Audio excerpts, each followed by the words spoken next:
Hello everybody, good morning and welcome to the United Stand, for we are live. We are live for Wrexham against Manchester United in San Diego at 3 o'clock in the morning. We don't often do these sort of shows. I hope you're all doing very well.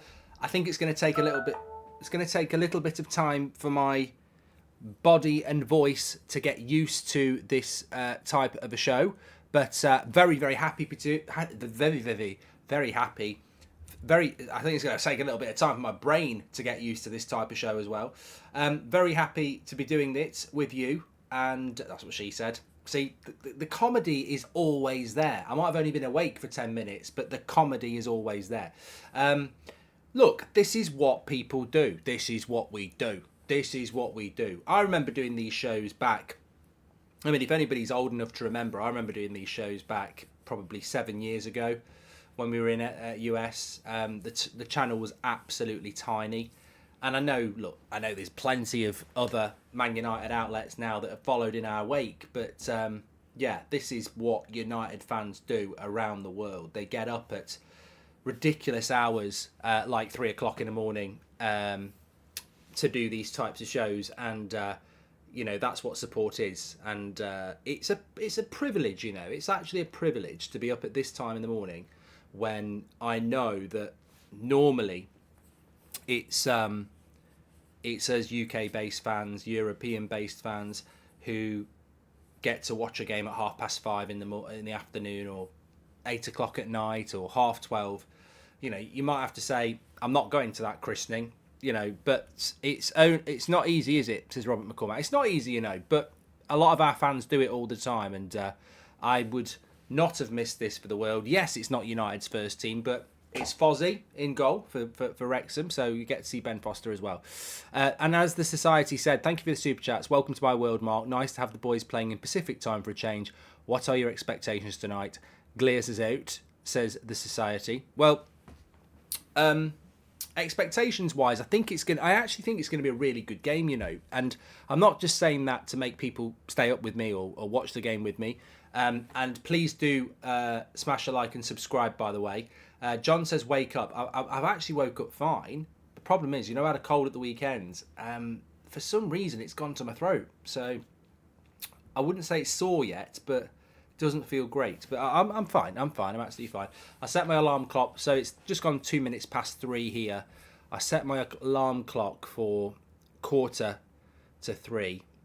And I was having a dream about, I was working for a gardening firm and someone wanted to go home early. The dreams you have at 2:45 in the morning that you'd never know about if your alarm clock didn't go off. Massive respect to all the fans who get up at this time on regular to watch our games. Can't wait for the game, says Joe.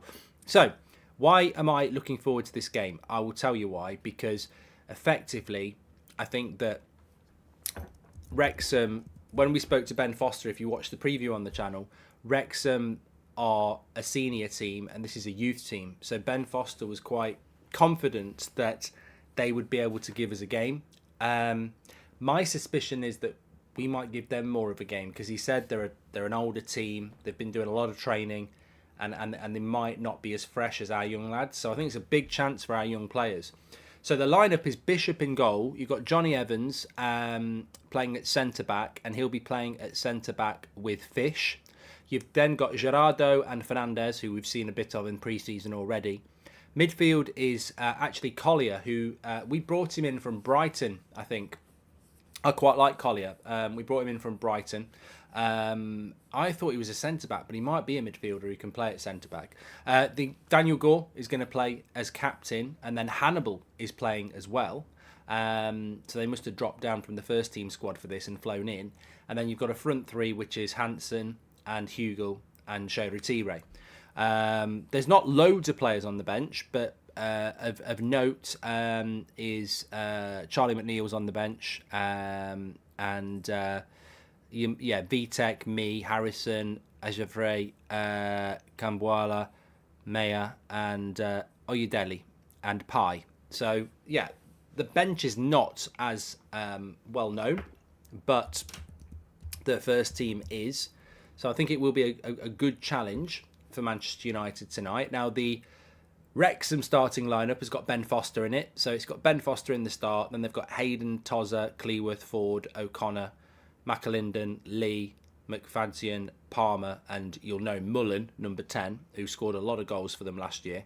And they've got 1, 2, 3, 4, 5, 6, 7, 8, 9, 10, 11 subs themselves. So Fozzie playing in the first half there. United, obviously I put the team out for them as well. So yeah, I'm looking forward to it. I think look, it's not Real Madrid tomorrow night, which I think we're all massively looking forward to. But it'll be a challenge for the youngsters, and you know, if you support Manchester United, these are the sort of games you do. It's what you do. Get your comments in. I appreciate that a lot of you will be used to this, but the UK-based fans probably not so much. So get your comments in tonight. We'll definitely be interacting a lot, helping each other out. I suggest a cup of coffee. I mean, I'm going to go to bed after this, after I've done the match reaction for another 4 hours, but for the next 2, I actually feel all right, you know. I don't feel too bad. What a great chance to check out the youth. Who needs sleep anyway, says Dull. And thanks for getting up early and watching with us, Mark. Have a coffee on me, says Bryce. Thank you very much for your super chats. You're very generous. Let me just smash a like on your video, Bryce, on your chat. There we go. I didn't know any better. I think you're in San Diego yourself. Excited to see the kids give it a go, says DJ. Thank you very much. And thank you very much for that. Thanks for the super chats. Make sure you subscribe.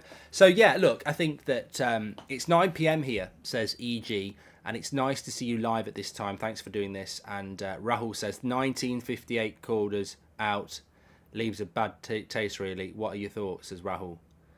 1958 quarters out leaves a bad taste really. I'd need to know a little bit more, Rahul. I don't know. I mean, stuff like that and other channels and stuff, I don't take a lot of notice of it anymore, and that's the honest answer. You know, we've got our own community. We're more than happy to work with other people. We have an open door policy. People are welcome to come into the studio and stuff like that. So I don't take any notice. All you can do in life is say, look, we're open to talk and help people, and you know, I don't know how to deal with people that don't want to talk to you, just want to slag you off. Sean says, Mark, go to bed or I'll put you to bed. Okay, Sean, it's not a wrestling thing. Looking forward to the match. What's your predictions for the game, says Freddie? I think it'll be competitive. Chris Stokes has just gifted 5 memberships because he's a legend. Predictions for the game is I think it'll be quite competitive. I think it'll be a good game. I think Wrexham will want to send a message out, of course, and the youth of Manchester United will want to send a message out as well. So, yeah, I think it's going to be quite competitive. Can I just say this, just while I have a sip of my tea? We are sponsored by Manscaped on the stream. The United Stand pre-season tour sponsored by Manscaped. Discover the power of 3 with Manscaped's unique trimmers. Get the right tools for the job at manscaped.com. Manscaped, your body will thank you. Yes, absolute legends at Manscaped. You can scan the QR code next to me, or you can go through the link in the description. You may notice from my face that I'm not as stubbly or as I was. This is all down to the new Manscaped Beard Hedger. It's absolutely fantastic. I put it on setting 1, and literally it does it in under a minute. It's the best thing I've ever had. I don't like shaving, which is why sometimes you'll see it gets quite long. I've been shaving a lot more recently, keeping it more in trim.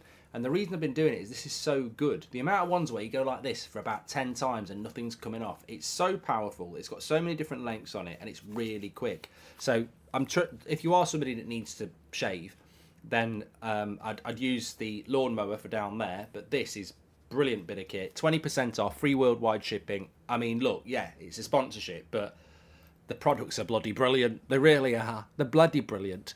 So check them out. Links in the description. Mark, did you see the news that Padula put out about Amrabat and Højlund, says Kevin? I did. Can we talk about that well, we'll talk about it now, Kevin. So basically, Alfredo Padula has put a tweet out about 11 o'clock tonight. I'd gone to bed already.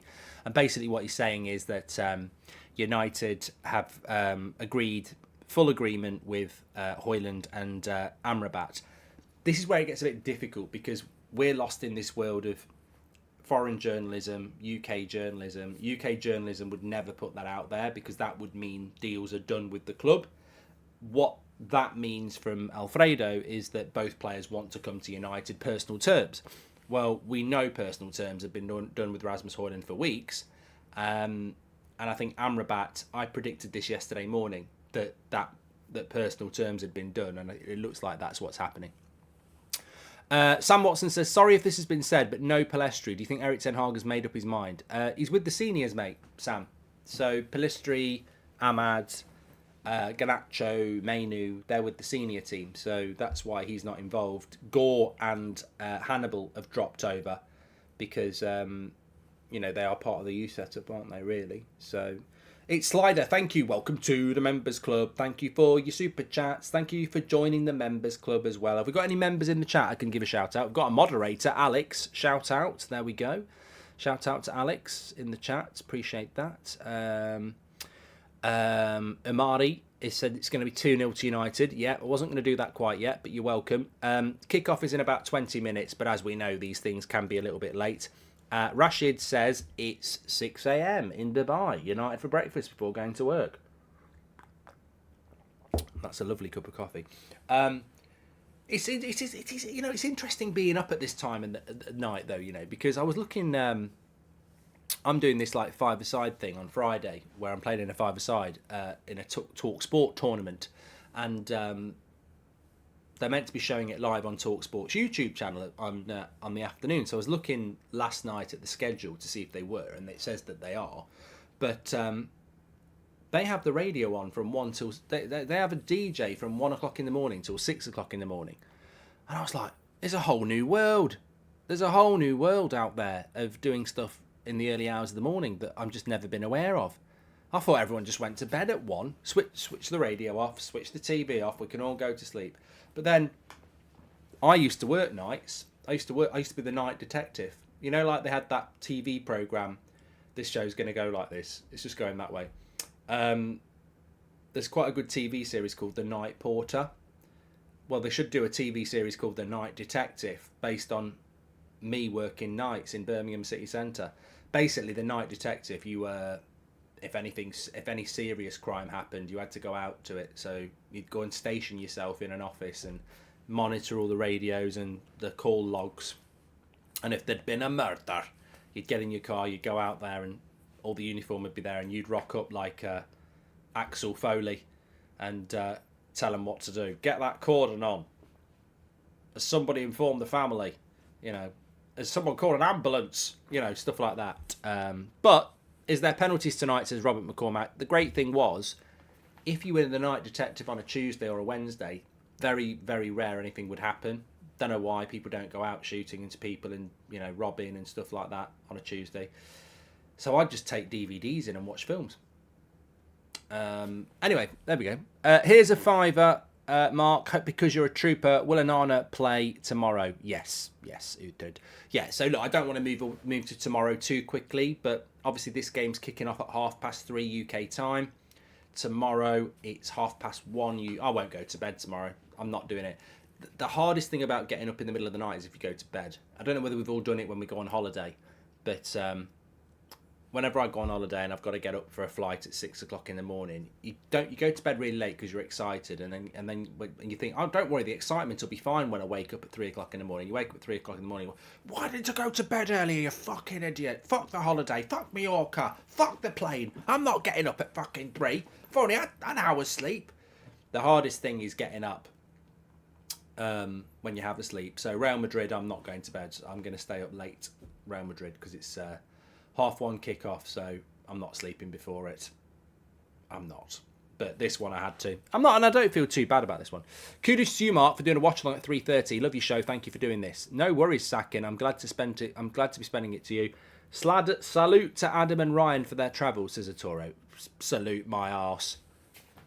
Oh, a bloody package holiday across America with, press conference access and stadium access in the press box.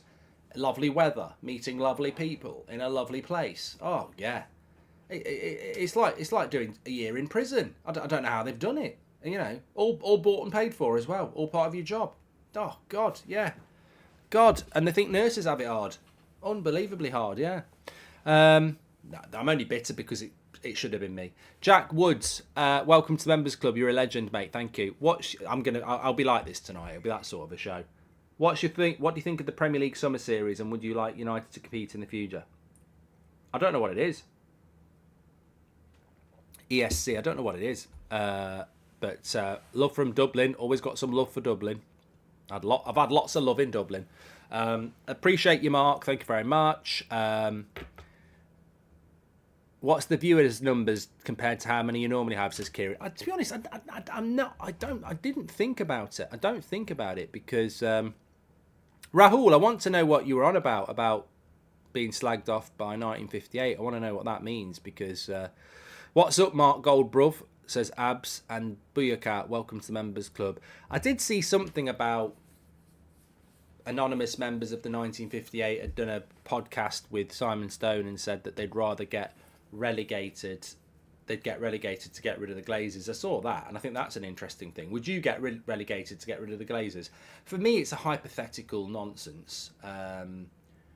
But I have said it in the past. If they took us into the Super League, I'd rather get relegated down to the National League than go in the Super League with the Glazers. So I get that. I do get that. 10-hour shift at 6. Appreciate your hard work, Mark, says Connor James. Thank you very much for your super chat, man. And love you, Mark. Watch you to and from work. Keep up the great content, says Brandon. Thank you. And I've just finished work in Birmingham. Time to see the youngsters shine, says Lee Homer. Well, the great thing about a show at this time of night is that you don't necessarily, you get to talk to different people. The amount of people who say, I don't normally get to catch you live, and then they get involved. There we go. There we go. Look. There we go. There we go. Stats carousel in full swing. Working for you. That's what we're here for. And we've even got the new kit for you there as well. That's got to be worth a smash of a like. Nobody does it better than the United Stand. I mean, look, nobody does it better than me. I am the best. I'm also, when I get up at 3 o'clock in the morning, it's a little bit like being drunk. I don't need no alcohol. I'm delirious from 3 hours sleep. But, not only am I the best, but you get this sort of stuff, which makes us the best. Because it's interactive. That's anybody else who copies us, they're basically just using an image. Whereas ours is interactive. It will change if a player gets subbed, if a player scores. The stats are interactive by the second. So, it's all ready for you there. It's all worth getting up for. I was going to say something sexual. I'm not. Any youngsters you are really looking forward to seeing play today, Mark? Cheers to you and everyone who's up early today, says Kyle.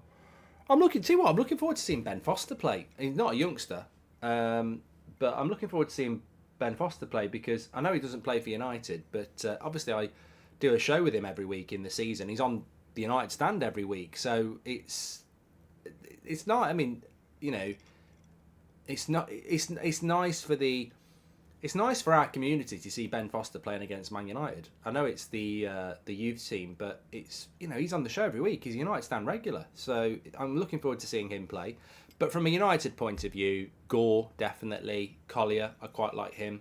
Not seen much of him in this sort of a situation against senior players. So Collier, Gore, Johnny Evans will be interesting, but only from he's the only senior player there. Fernandez again at left back.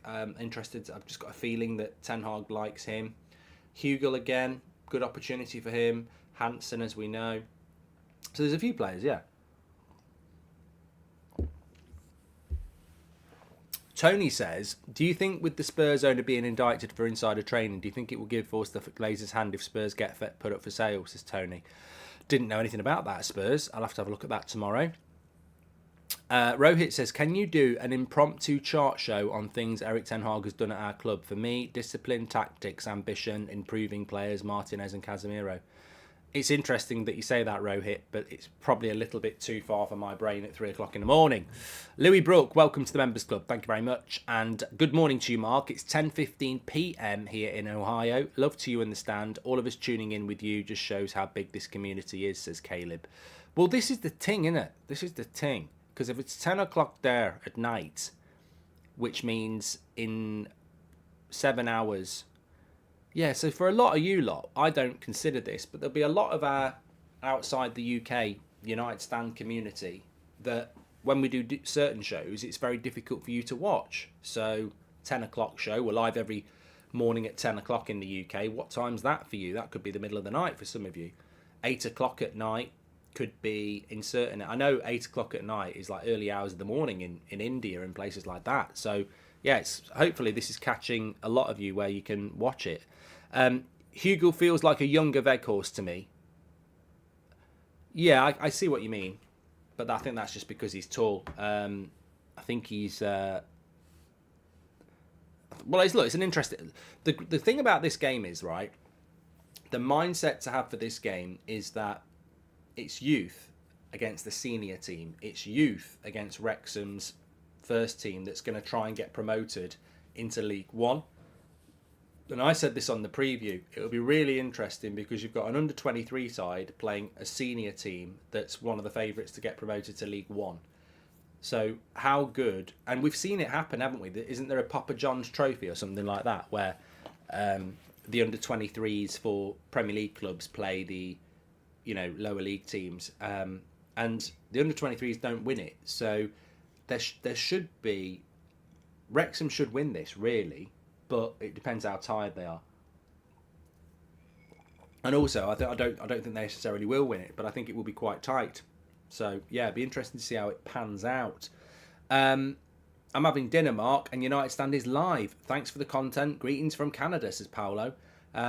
Bizarre world. Normally I'm up at 3 a.m. in Oz, and it's lunchtime for you. Big up to you. Worth the super chat, says Michael. Well, thanks for a lot of worldwide fans getting involved here. Let us know what time it is for you, actually. I'll be interested in that. Rahul says, good morning from India. Keep up the good work, mates. Thank you very much, Rahul. Appreciate that. We've also had a super chat from Z3 Music Official. Says, I used to live in Denver, Colorado, and to watch games I had to be at the bar by 6 a.m. and they couldn't serve alcohol until 9 a.m. Never missed a match. Wow. So you can't have a drink for 3 hours, Music Official. Mark, it's 4 a.m. in South Africa, says Sizwe. Yeah, okay. You're probably not wrong, because I remember when the World Cup was in South Africa, it was quite similar to our time. Football Rundown, welcome to Members Club. Hi Mark, what shoe size are you? Says Unleashed.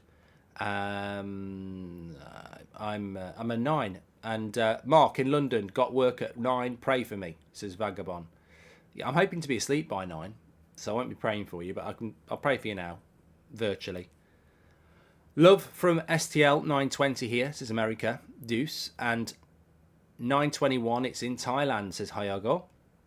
And Sam Potts, welcome to the Members Club as well. I'm just trying to catch up here. 519 in Romania.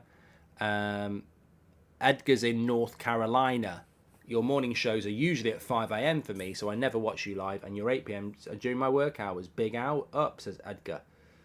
Well, I remember this happening last time. I'm loving this. This happened last time we did these, because we've not been in the US for a long time on tour. And the Asia tour actually works out quite well for us, because they're normally at like 11 o'clock in the morning. So the great thing about the US tour is it tends to be middle of the night UK time, but it's great because I get to speak to people that are people who watch the United Stand but probably don't get to watch many lives. Please do subscribe to the channel, by the way, if you're new. Bottom right hand corner, we are on the road to 1.7 million. We're very, very close. In fact, we should hit that in the next 24 hours, because Real Madrid will probably be naturally a bigger game. So make sure you subscribe, bottom right hand corner. Zoltan says, I've been watching the channel since 2018. Love and appreciate you do this for community. Love from Saudi Arabia. Big up, mate. Thank you very much, Zoltan. Also, Will Fish was quite good on loan for Hibernian last season. Would like to have him back again. I think he is going back, Jack, from what I've heard. United, of course, wearing their away kit. I can't believe this is the away kit. Can't believe it's the away kit. I thought it'd be the third kit. Not that I'm interested in kits massively, but I can't believe that they're wearing the kit that's on your screen now as their away kit this season. I thought, yeah, the third kit's nicer than the away kit, basically. I thought they'd wear that. Thanks for getting up early. Thoughts on Premier League, Champion League games coming to the States? I saw this in ESPN today. Well, it was always going to happen at some point, Brooks, to be honest. Training session, observation. Dean Henderson is so unanxious to be liked by Ten Hag. Childish self-pity. What does that mean, Eric? He doesn't want to be liked. Or he does. I remember being on holiday in San Francisco with the girl I was dating, and she went with me to watch United snap Arsenal's unbeaten run. That's when I knew I met my wife, says Stephen. And Jonathan says, hi, Mark from California. The games are usually on when I'm at work, but it's nice to be able to watch them free from work at 7:24, says Jonathan. Yeah, I don't think Man United are going to start playing games at 3 o'clock in the morning in the UK. Imagine that. Although the traffic would be great. But, yeah, there's more chances of us playing outside the UK than doing that. But it's great for all of you who have to get up at these sort of hours on the regular. Mark, first off, love the channel and what you and the crew does. Second, would you let fan members make artwork for the channel's next t-shirts? Yes, Mickey, I quite like that. It's usually a cup of coffee and Baileys to get me started when United plays Saturday mornings here in California. Love the commitment. Where can I get the mug? Says Yef. Oh yeah, I've got a United Stand mug. They're on the United Stand Shopify page. They're on our merch page, yeah. Good evening from Canada. Love the show, says Idoos. Good evening, man. Morning drive, listening to the live. Can't happen now and feel like my routine is off. American fans deserve this, though. Enjoy how we experience the show, says Vagabond. I'm looking forward to see if the youngsters play in the same style as our first team. That's intriguing me. Good point, Sir Alex Ferguson. And hi, Mark. I'm in New York. It's 10:22 p.m. Went to the game against Arsenal. The wife loved it, says Danny. And great. What was that? Because your wife was back at home doing something, or because she went to the game with you? That sounded a bit sus. You know, you went to the game and the wife loved it. Was she at the game with you, or did she like you not being there? You know, I'm joking. Great work. Congratulations, says Bezad. Thank you very much. Yeah, make sure you smash a like and subscribe. Bottom right-hand corner. Nearly finished me coffee. There's a sailor woman with a microphone. Guarantee she's probably singing happy birthday to the president or something. No, she won't. She'll be doing there's a big flag coming out. I don't need audio to know that she's singing not God Save the King, you know, the Star Spangled Spanner. Get your words out. Star Spangled Banner. Member for 4 months. Christian, thank you. Anthony, thank you very much for your chat there as well. I'm just going to whack a tweet out, but if you could share the video, that'd be great. It'd be great to get 10,000 people watching one of these streams. Tell you what's interesting. When I do the Super Bowl watch along on That's Football, we normally finish at around this time. It's not that interesting. The brain works in mysterious ways. I've had loads of DMs coming in.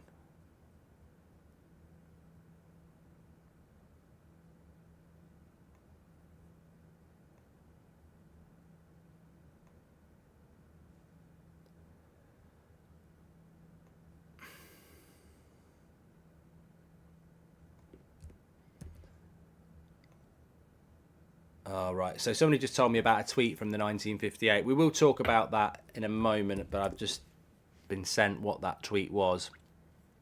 Players are just lining up here.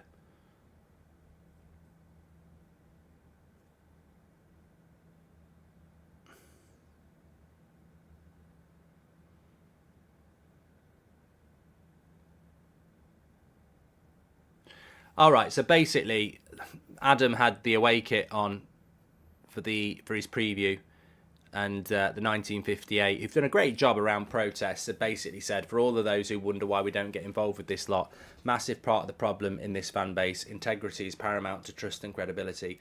Glazer complicit. The 1958.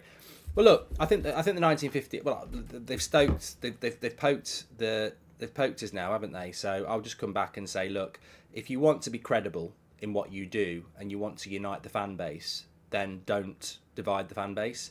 I think you've done you can clip this up. I don't really care. It's 3 o'clock in the morning. I've just read what the 1958 have tweeted about, you know, one of my colleagues on the United Stand.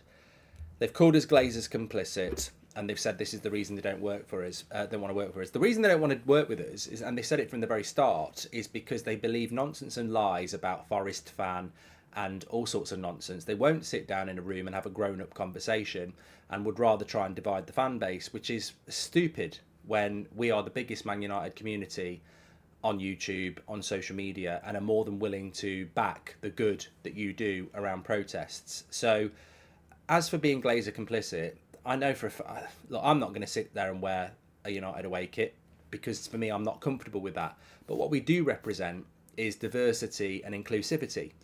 And people pay to go to games, and people pay to buy shirts.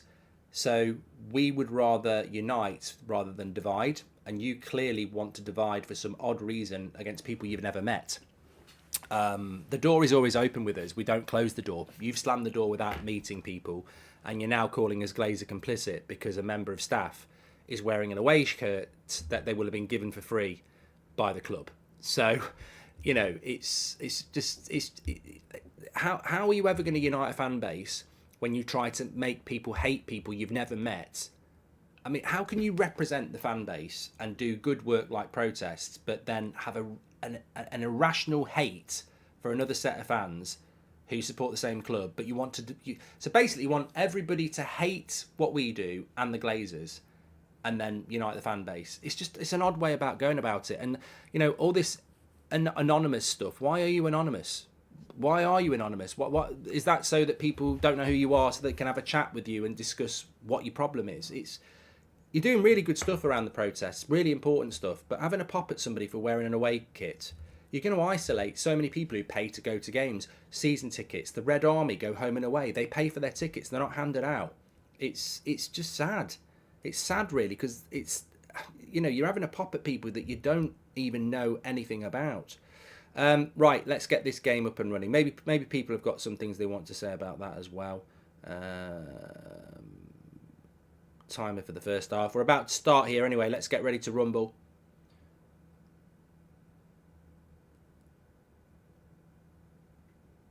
There we go. You know, at the end of the day, I'm not going to buy a Man United top and wear it. If somebody gives me a Man United top, I'll probably do a giveaway. You know, probably do a giveaway. But you can't have a pop at. My little nephew sent me a video the other day because he had for his birthday. He's 6.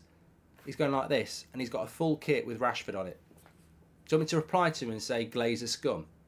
You know, it's illogical, and that's what I mean. If you're going to be the voice of the fans, and you know a lot of the things they organise are fantastic, but if you're going to be voice of the fans, you've got to have people that are, you know, inclusive. You can't hold grudges against people you've never met because you don't like that they do things different to you. I mean, buying a kit is the same as buying a season ticket. Simple as that. Right, let's get on with the game. I've played the game. So, good fast tempo here. Is it on the screen for you? Yes, it is.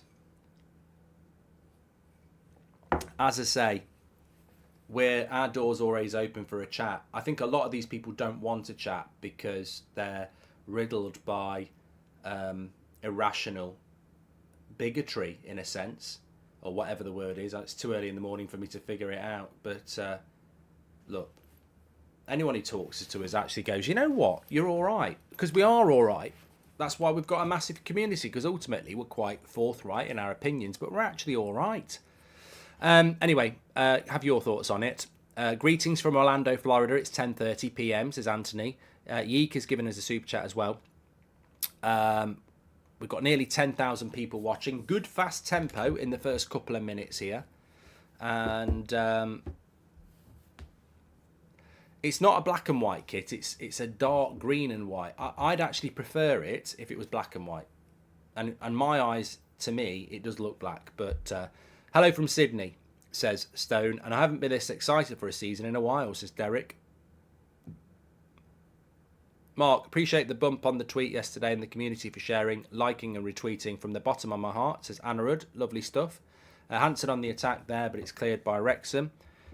Interesting to see who's going to get the upper hand here. Of course, Ben Foster's in goal. He'll have his GoPro. Don't worry about that. There'll be a very good video on his channel, actually, in the next couple of days. So hopefully we'll get a lot of goals. Very weird to have you live at 12:20 here in Melbourne, says Hudson. Yeah, remember we've got the Real Madrid game tomorrow as well.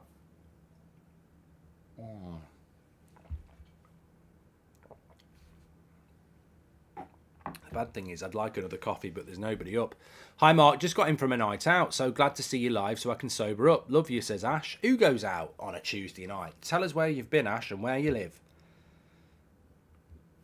I love it. I'd do a radio show in the early hours. Imagine that. I'd love to do a radio show in the early hours. Sort of fuse football and music. Glazers out, and now we're going to listen to classic Queen with Don't Stop Me Now.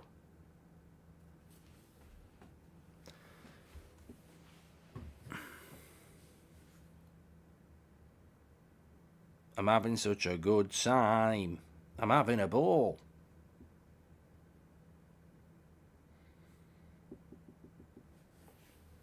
Nathan, welcome to the Members Club. Thank you very much. And did Mrs. Goldbridge make you sleep on the couch? No, she was fine, actually, Mark. I didn't do the 8 o'clock show last night, did I? Because I just thought, why do an 8 o'clock show when we had Adam's preview and my preview, and I was going to be up here. Here's Hannibal, right side of the box. Good cross. Ooh, edge of the box. I tell you what, I like this Collier. Keep an eye on him. Number 65. I told you before the game, I like it. He's mobile. Here's a story then. There might be some people who know more about the youth than most of us. Collier, number 65, brought him in from Brighton. Is he a centre-back or is he a holding midfielder? I thought he was a centre-back. But I quite like his mobility. It's been a strong start from United here. Adrijo says, I don't really think it's worth watching a youth team at 4:30, but it's always interesting to watch you. Well, there you go. You get the best of it, you know. Why am I watching it? Because there's a few reasons I'm watching it, really. One, because I value the fan base in its entirety and always have done. And this is an opportunity to get up at 3 o'clock in the morning and watch United play like so many of you do for 9 months. So that's one big reason. I'd feel guilty for not doing it. Two, you know, I think it's a great test for the youth against a good pro team that's going to be, you know, going for promotion in League League Two.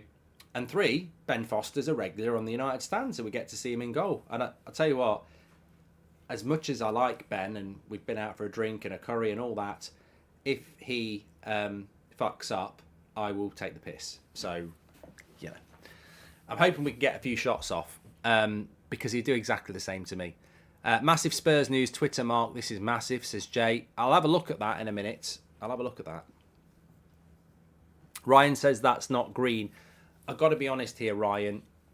Remember that thing that goes round on Facebook and Twitter every now and again? Is this dress brown or blue? I think this green kit from United's a little bit like that. I think some people's brain will see it as black. Yeah, Dan Gore's a good player to keep an eye on, Shan. Wrexham on the attack here, foul given. It's 8:30 p.m. in Costa Rica, Mark, and we've got lovely weather, says Juan. I tell you what, it's 3:37 a.m. here in England, and what weather? Can you class the weather when it's dark outside? There's a question for you. Can it be sunny when it's dark outside? I've just answered the whole. I've just answered the question. Don't ask me questions about weather at 3 o'clock in the morning. But it can be hot at night, but it can't be sunny because the sun's not there. I have a feeling the first team will avoid this kit like the lime green kit last year. Very interested if there is no sale. What happens against Wolves, says All in Flames. And I get up early every midday Man United game. Goes a long way that you are for this game, mate. Love the channel, says Reb. Thank you. Love new away kits. Watching along from the US, says Forza. Thank you very much, mate. I think it'd be a nice kit if it was black. Don't forget, we're sponsored by Manscaped. You're going to get one of these. You're going to get one of these and you're going to say Goldbridge was right. I know we do sponsorships, but we've worked with Manscaped for years, and this is the best invention ever. Yes, a beard trimmer is not an invention, but it's the best beard trimmer I've ever used. It's so quick, it's so powerful. It really takes the tedious nature of shaving away, because what used to take me probably 3 or 4 minutes, I'm now done. Well, I'm trying to break the record. Like, I can get it done in under a minute. And I've got quite a big chin. Check it out. 20% off. Free worldwide shipping. Links in the video description. Use the code United Stand. Good run by Fernandez into Maybury. Collier again driving forward. He's had a good start to the game. As Americans go, we appreciate the watch along, says American Deuce. And I'm shattered. Is it me or is the pitch massive, says Aiden.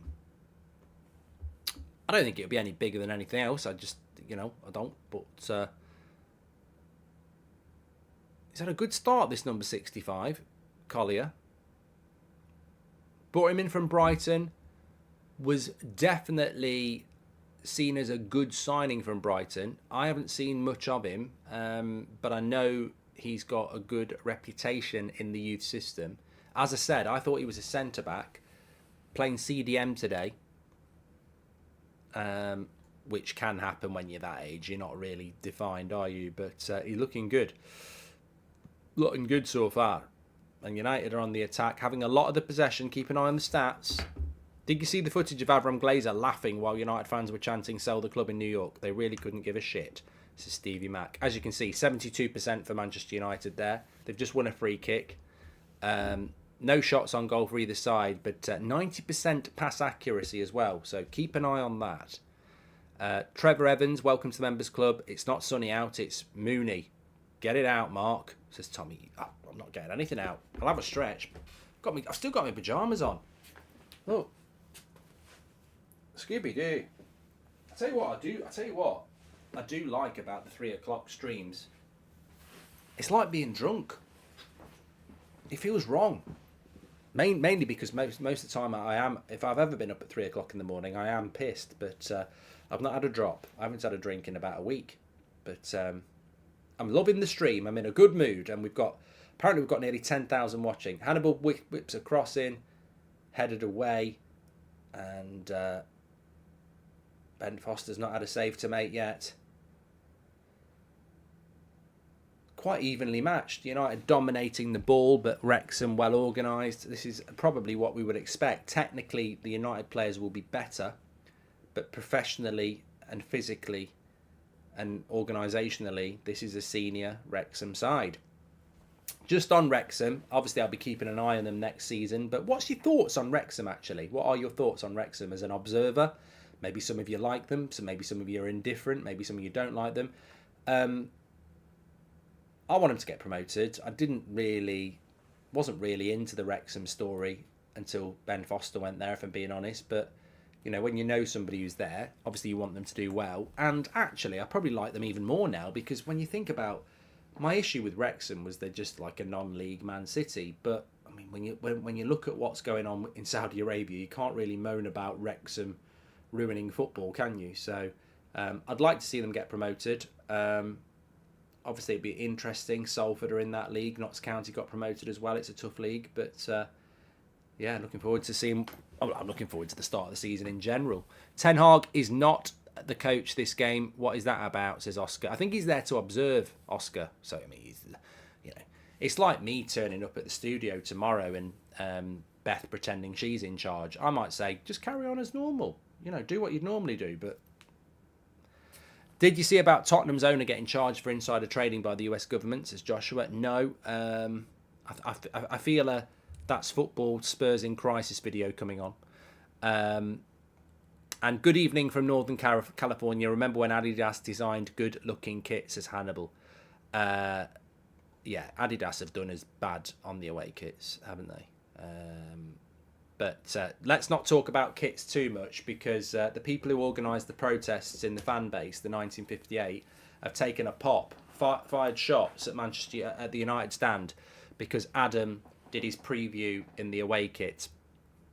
You can clip me up on any of this. Doors open. I'll speak to anyone. I've supported United all my life. There's a reason I support United. It's because of my granddad. People want to start talking about Forest fan and all that sort of stuff. It makes you an idiot, because it makes you very uneducated, because you don't know the truth. I'll talk to anybody. Mullen's just been flattened here by the keeper outside the box. I don't know whether the referee's given a foul. But there's two things that concern me about Adam wearing that away kit. He's going to book him as well. I mean, he could have sent him off. Mullen's been flattened here. Would you take Mane at United, says Jacob? No. Just got my beer from the shop in Little Rock, says Beryl. Yeah, Mullen's been flattened here.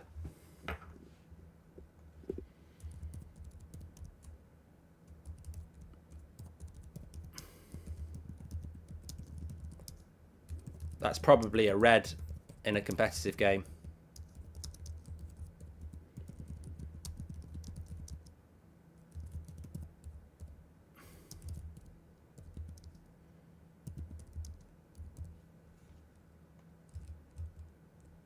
mean, this is the last thing Wrexham want. Last thing they want. I mean, we'll just stick with this for a minute and then I'll come back to it. What's snooker trending for? You know, at this time of night, we could probably do a bit of a social experiment. If you're on Twitter, type something with my name in it. Goldbridge. Just put something. Say, Goldbridge up at 3 a.m. for a watch-along is legendary, or big up Goldbridge, or Goldbridge is a prat, or you know, just put a tweet out with Goldbridge in it, and let's see if we can get trending. Because snooker's trending and nothing, and I just clicked it and nothing's there. What was in the Hairy Lemon tonight, Mark? Yep, the Irish, says Muzz. Yeah, loads of people go to the Hairy Lemon now. I don't think it's just because of me, but what a pub. Don't know if our keeper will be going back to Manchester. Some NFL teams might try to sign him after seeing that hit, says Rose. It was a big hit. And so it is a red in a real game. You're absolutely right. You're absolutely right. He's late. He's clattered him outside the box. It's reckless. They're going to show it again here. The ball's there. Mullen's going to go for that. Yeah, he's led with his... The scary thing is he's led with his shoulder as well. Oh, no, he's not. I mean, to be fair, the keeper could have got hurt himself. Yeah, it's reckless, but it's not malicious. But you'd probably get a red for that because you know why you get a red for it? It's not because of the maliciousness, or the recklessness. It's because he's the last man, and he's took him out. So I just want to hold thoughts on this for a moment with Mullen. 15 minutes gone. Pretty impressed with Collier for United, the holding midfielder. Gore's been good again. No shots yet. But thoughts are with Wrexham here because he's a massive player for them. And what they don't want is a player that's injured badly. Well, first of all, you don't want him injured badly from a personal health point of view. There's a lot of people around him at the moment.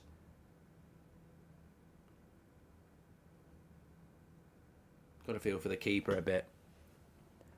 Dylan Stalling says, Corb, Stoll says hi. Thank you very much. Thanks for all the super chats tonight, by the way. Do that through the $sign. Please do subscribe. 11,000 people watching. Please do share the video. I mean, I don't normally say that because we normally have loads of people watching, but when it's 3:30 in the morning UK time, I'm thinking about records that we can break here.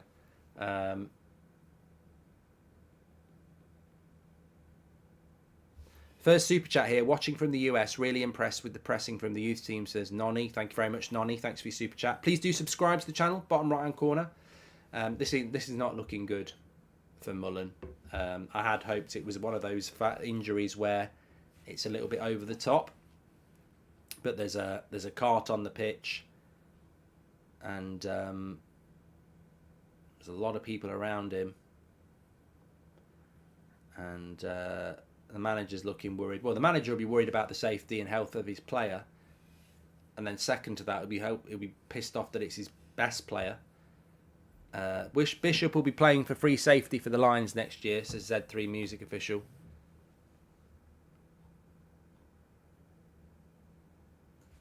Jamie says, hopefully it's not too serious. Well, he's got oxygen and he's sitting up.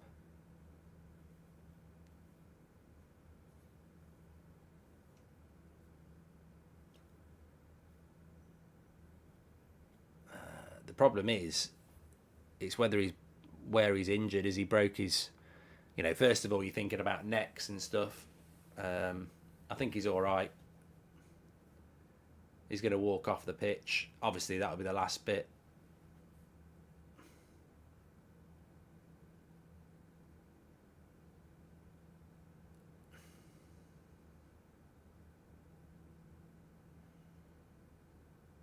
Hey, what?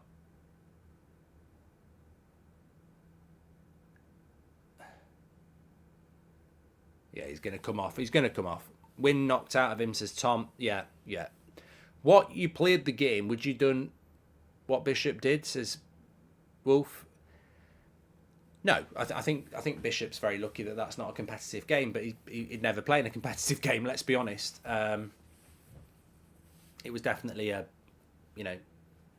silly thing to do, but it's the exuberance of youth, isn't it? You get probably the biggest crowd he's ever played in front of as well. A lot of silly fouls are because of adrenaline. What is a successful season for us this year, says Dominic? Well, Wrexham have got a free kick here. Successful season for United this season for me is over 80 points. Who's the under-21 manager for us, says 5 Cantonars. Oh, the name's just completely gone from my head. Adam said it on the show last night. Anyway, let's see what happens with this free kick from Wrexham. You're not going to get a red in a pre-season game. And the free kick goes over the bar.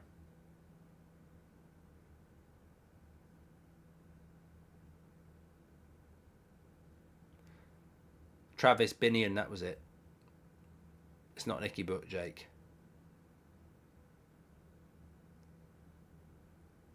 Yeah, anyway, so United have got the ball back. So yeah, we've had a bit of shit because Adam did his preview at the stadium and had the away kit on.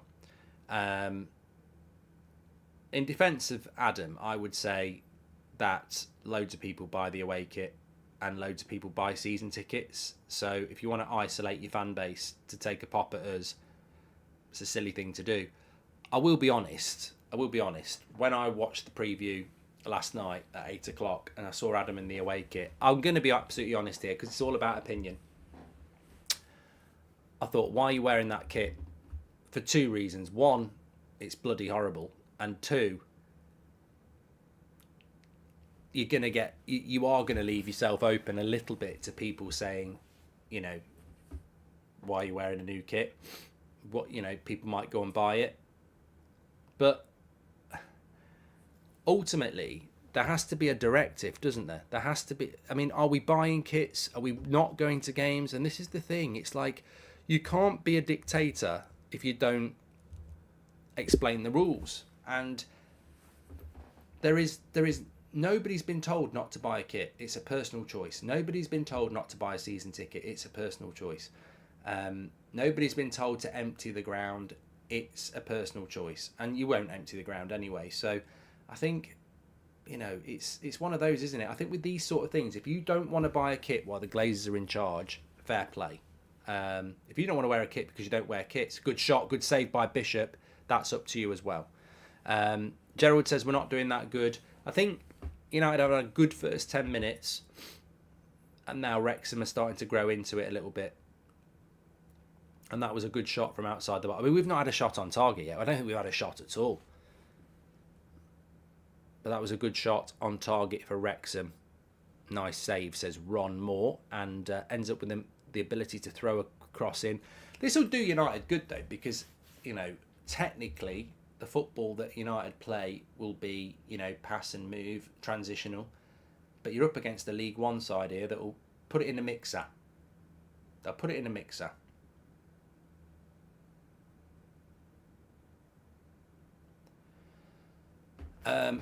Morning, Mark. Did you see the story on Sky regarding Maguire and McTominay? I think we're going to be talking about it on the 10 o'clock show daily, yeah. But apparently Man United have put massive fees on the head of Maguire and McTominay, which I just find ridiculous.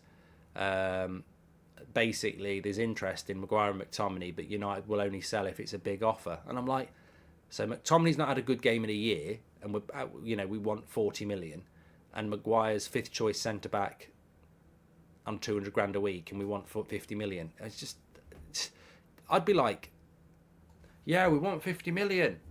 We'll take 30. Good morning. Just woke up. How's the game? Says Tammy. Good pace to the game. Good pace to the game. No, Mark, the green kit is growing on me. Real talk, says Black Wolf.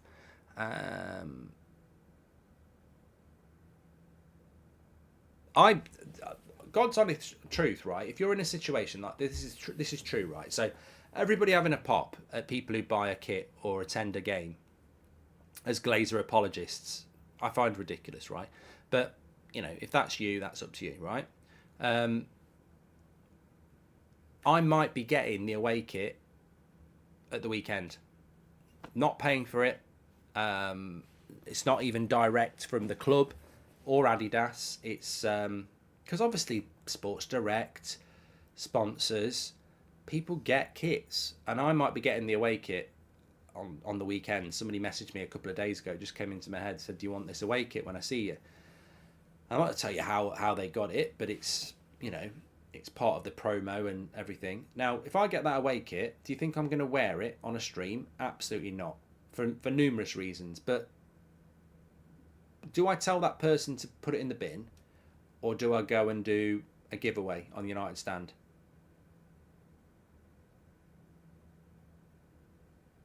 Jake says it's advertising Glazer merch.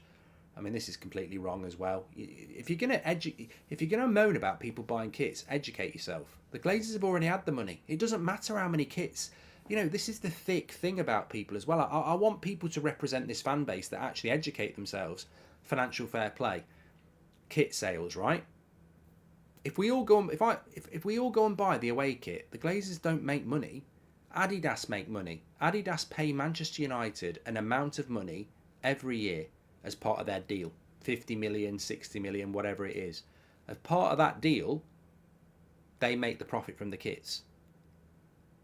Mic drop.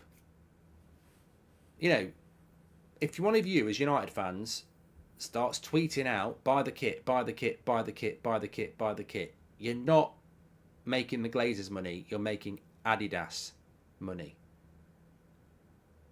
And also, can I let you know, kit sales are a drop in the ocean. They're not going to make the Glazers stay. Now, the Glazers can't rebuild Old Trafford off the away kit selling. So, it's basic finance as well. I don't buy them. I wouldn't buy them. That's my personal stance. But I'm not going to sit here and say if you've bought the away kit or you've bought a season ticket, you're a traitor and a Glazer apologist. It's a bit steep, I think. I think it's about personal choice, and personal choice should be respected. Wrong, GOLDBRIDGE affects future sponsorships, says Zinni. Wrong, Zinni. You've chosen to take one little piece of the pie to make your opinion right. You've not opened your mind. You've exposed yourself as a prat.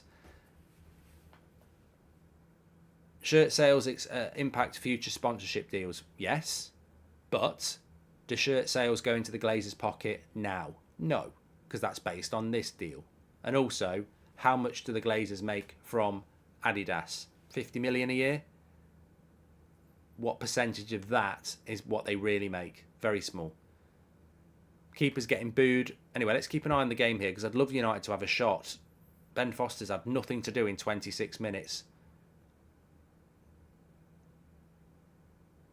It's been a very equal game. Unfortunately, it's been an equal game in the sense that we're not getting very good chance creation. Keevan says, are you ready for your game on Friday? I don't feel very ready at the moment because it's 4 a.m, but I will be, hopefully.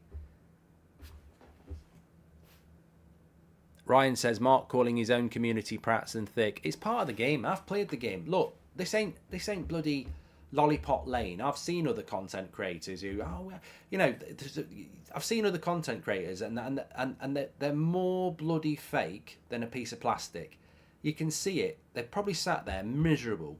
They go live and they go, wow, everybody, I'm so positive about absolutely everything. Wow, oh, thank you. Oh, great comment, positive. See you tomorrow. Oh, I'm back being normal again now. Real content, real community. If someone says something I think's a bit prattish, I'll say it. People say it about me enough. That's when you're around your family's house, do you all just kiss arse, or do you actually rib each other, banter each other and disagree? That's what a real community is. That's what real life is. GOLDBRIDGE disrespecting his community. I'm not going to kiss your arse. Forget about it. If you want that, go and watch the fakes. We're a real community. We've always been a real community, and a real community disagrees, argues, debates, and then respects. That's what it's all about. Don't complain about Adam wearing the shirt then, says Mary. I didn't. And Mark, I really appreciate you doing a watch along 3 a.m. British time. That's what online fans do every season to watch their favourite teams. Exactly, Akrama. It's legendary. That's why I get all my jerseys from Bosnian bootlegger markets. In all seriousness, I agree. It's ridiculous. My one kit won't stop the Glazers, and it's a goal for Wrexham. It's a goal for Wrexham. Zizek lives in Dallas and have 1 hour drive to work and back. You helped me through this commute. Thank you for all you do. Thank you, Zizek. And, well, it's a goal for Wrexham here.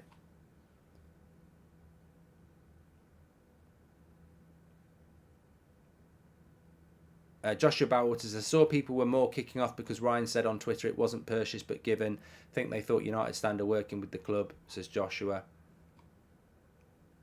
Yeah, we don't work with the club. How I mean, look, we'll come back to that in a minute. This is a bad goal to concede. The keeper's not having a very good game. It's a difficult one. No, actually, it's difficult, this, because the cross comes in. It's a good crop. Look at Ben Foster celebrating. Right. I'll remember that, Fozzie. Kick him in the GoPro. Get on your bike. Yeah, it's a good cross into the box. It's bad defending by Man United centre-backs. And 1-0 to Wrexham.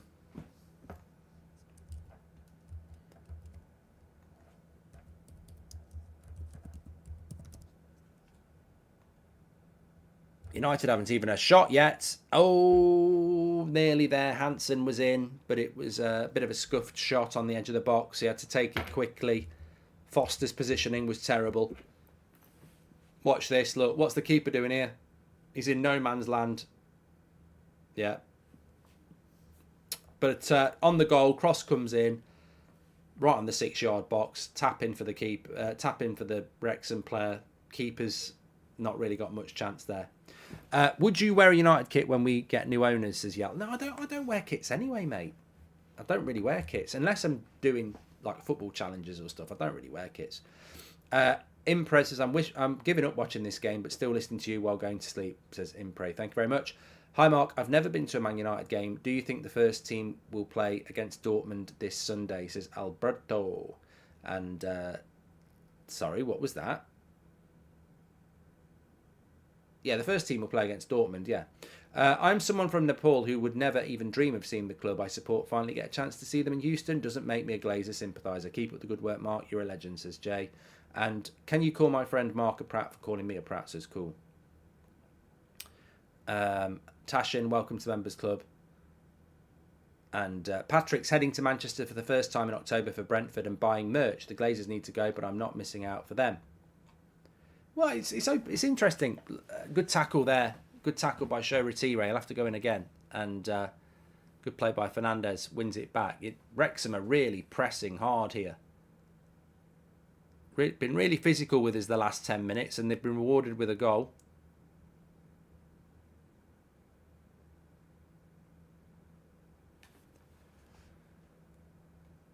Can you call my friend a prat? Yeah, I've done that. Thank you very much. Nearly 12,000 people watching. Legends, thank you. Make sure you subscribe.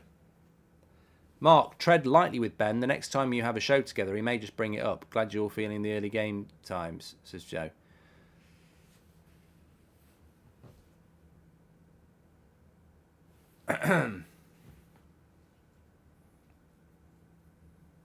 Going back to what Joshua Bowater said about the club giving the shirt to Adam, so we're working with the Glazers. I mean, mate, this is a load of crap. I mean, they've got a new kit launch. They've probably handed it out to loads of people. There's a lot of people out there who are, proper fans apparently, who don't like the United Stand, and I get it, right? But we are not working with the Glazers, and we are not working with Manchester United. I'm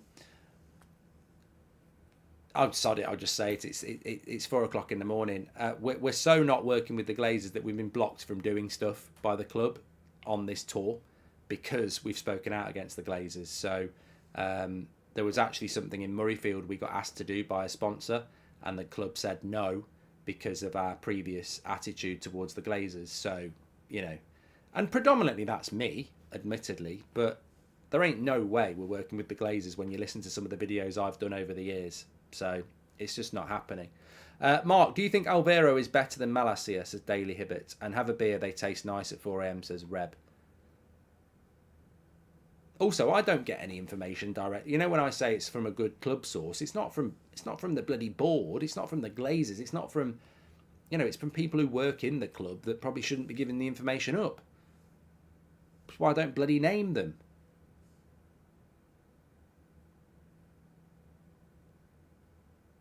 Minutes to half time. I'd like to see United create something a bit here. They've been a little bit, to be honest, Ben Foster knows what he's on about. He did say he fancied them against this youth team, and I think they've been buoyed on by that, in the sense that it's a lovely cross. Oh, he's not going to keep that in. It's gone for a goal kick. Yeah, you get the feeling that Wrexham do not want to lose to an under-23 team, do they? And they've been spurred on by that. It was a good little ball by Hannibal into Gerardo. He's gone for Collier on the back post. It wasn't miles off. Are you going to do the morning show, says America? I don't know. There will be a morning show. I don't know whether I'm going to do the morning show. I'm going to see what time I get to bed and how... Because I'll probably go back to bed at about 6 o'clock our time. But I might only have an hour or two and then I'll get up. If I sleep, I'll go past 10 and Beth will do it. But, yeah. Of course, we've got Real Madrid tomorrow night. Morning, Mark. Do you think a here we go for Amrabat would be at the later stages of the window after completing player sales, says Farhan? No, I think Amrabat will come in sooner than that, but probably not for a week or two. I'll tell you what, I've started. I've got the notes here actually. They're right in front of me, and it's all my notes for the Amrabat video I'm going to do in the next couple of days. I'll try and get it done tomorrow. I might do it tomorrow and put it out at 8 o'clock actually, because it's a good video to watch, and it's all about you know, the video I did on Højlund about the weaknesses and the strengths. So really interesting. 2-0 to Wrexham. They're bullying us. They're bullying us here. Wrexham are bullying us. Absolutely spot on by Ben Foster.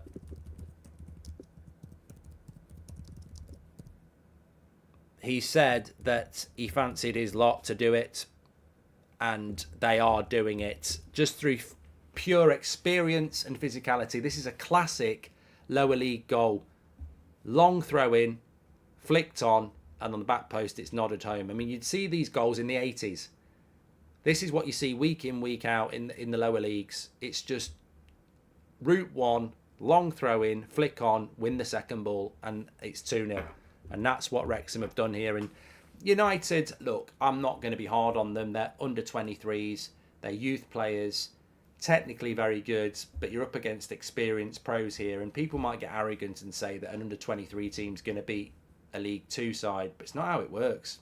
It's not how it works. These are senior professional footballers in the national, in professional league, and that physicality and experience is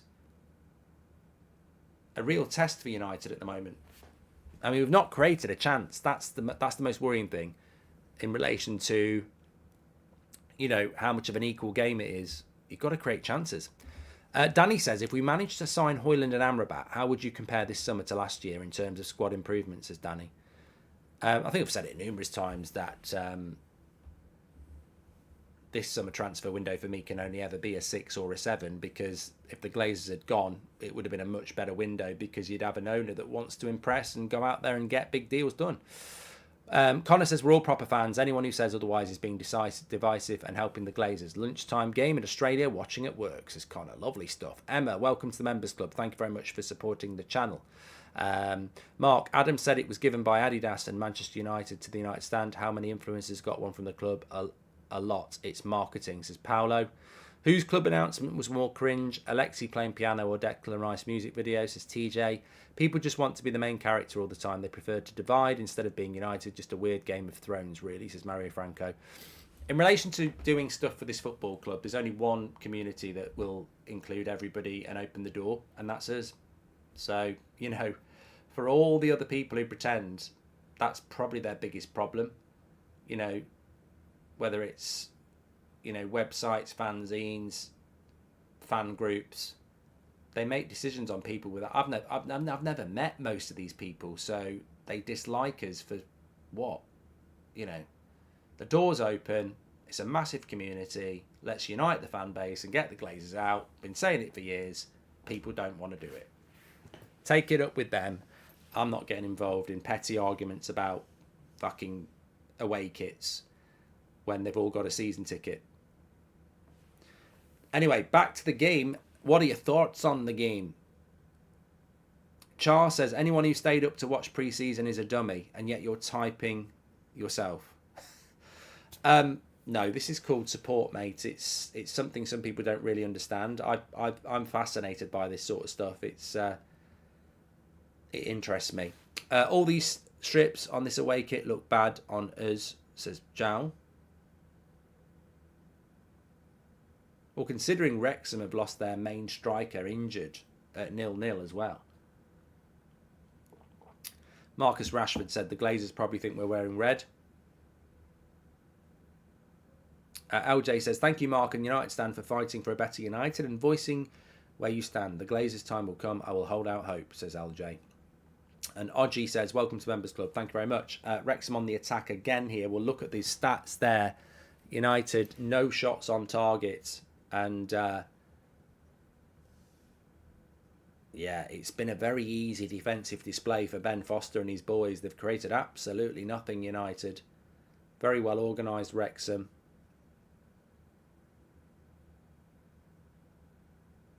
Hopefully you get to see Charlie McNeil in the second half.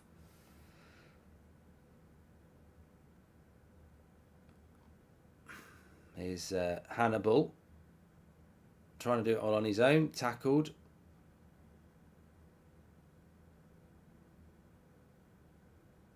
Oh, it's been cigar and slippers time for Ben Foster. I think he's going to ask for a packet of hobnobs in a minute. Very, very easy game for him at the moment. Drayan says, don't you think it would be embarrassing for Wrexham if they didn't score loads against our kids? No. I don't think. I think that's what I was talking to Ben about in the preview. It's Wrexham would expect to win this because they're a senior team looking to get promoted from League Two. But on the other hand, this is a bunch of players that, you know, played together a lot, under 23s. They would expect to, you know, have a little bit more fitness because they're not training as hard. They haven't played as many games. And technically you'd think they might back themselves to step up to the plate. But at the moment, they have struggled. And it can be a bit of a reality bite because everybody you start saying, this player's ready, that player's ready. This is why Gore needs to go on loan to the Championship. This is why Hannibal didn't actually set the world on fire at Blues, Birmingham. You know, people will mention some of these players as being ready for first team football in the Premier League, and then you watch them play against a League Two side, and you go, they're not ready yet. They've got to get out there and get more experience.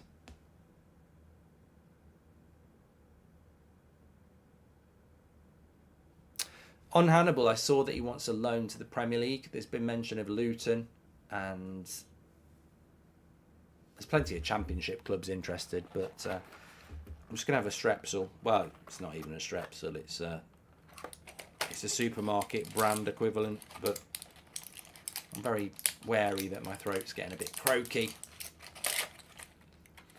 Agile Beast makes a good point. What about Johnny Evans? Yes, I think if you want to be critical about anything, and I don't want to be critical in pre-season, but Johnny Evans, people say, let's give Johnny Evans a one-year deal in the Premier League. I mean, he's a senior pro. I don't think he's covered himself in glory today.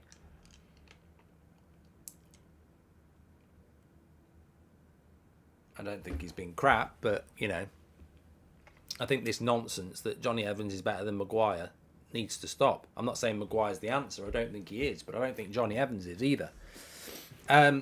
Kaz says that stadiums have limited capacity. If one buys a seat, it prevents another from attending, and Old Trafford's always full anyway. Merch production is unlimited.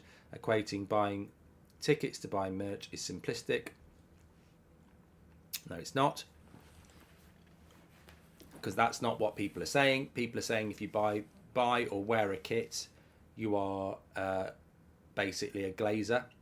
But if you spend 50 quid on a ticket, or a few hundred quid on a season ticket, what's the difference? You're putting money into the club. Let's not get technical about it. They're basically saying if you buy the kit, you support the Glazers, but if you buy a ticket and go to a game, you don't support the Glazers. It's bollocks. If you put money into Manchester United, you put money into Manchester United.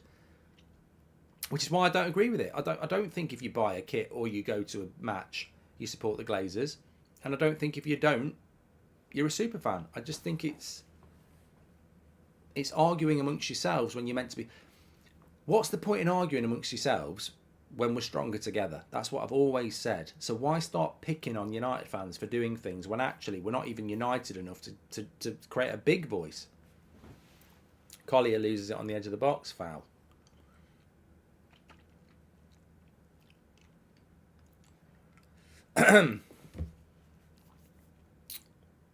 Make sure you subscribe to the channel, by the way. I don't know what we're doing, but we're on the way to 1.7 million, which is incredible.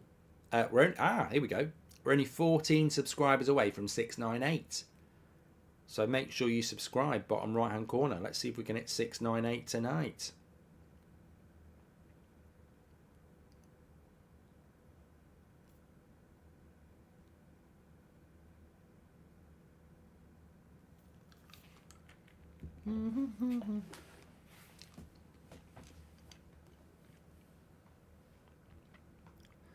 Mickey says, Mark, sleep must be killing you. No, mate, I'm quite used to this. I mean, I used to work nights when I was in the police over a decade ago, which is actually easier because you started work at 10 o'clock and you don't go to bed, so you don't go to bed till 7. So you get tired, but you've never been asleep. I think the hardest thing is when you go to sleep and I think it's hard to go to sleep for 3 or 4 hours and get up. That's harder than sleeping through. Staggered sleep, they call it. But I used to do that quite a lot as well, because if you think about it, if you had like an early morning raid or a warrant to go and do, you want to be at the place that you're doing it for like 6 o'clock in the morning. So to do that, you've got to be in work for about 3 o'clock, 4 o'clock in the morning to do the briefing and everything like that. So I'm used to getting up at 2:30, 3 o'clock in the morning. I'm used to doing it for going on holiday to Ibiza and Mallorca and places like that as well. I wouldn't do it every day, but I'm every now and again it's fine. Yeliden says, I hope you never retire. The United stand has been such a great staple in my daily routine for the last 2 years. Thanks, mate. Connor, welcome to the Members Club. Cross comes in. Still no shot on goal for United, and it's going to be half time. Ben Foster's not had a save today.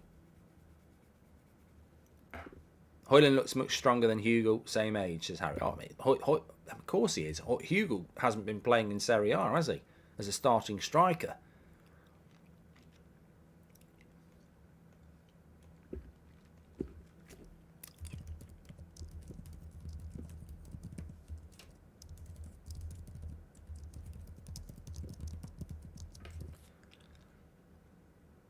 You know, even looking at some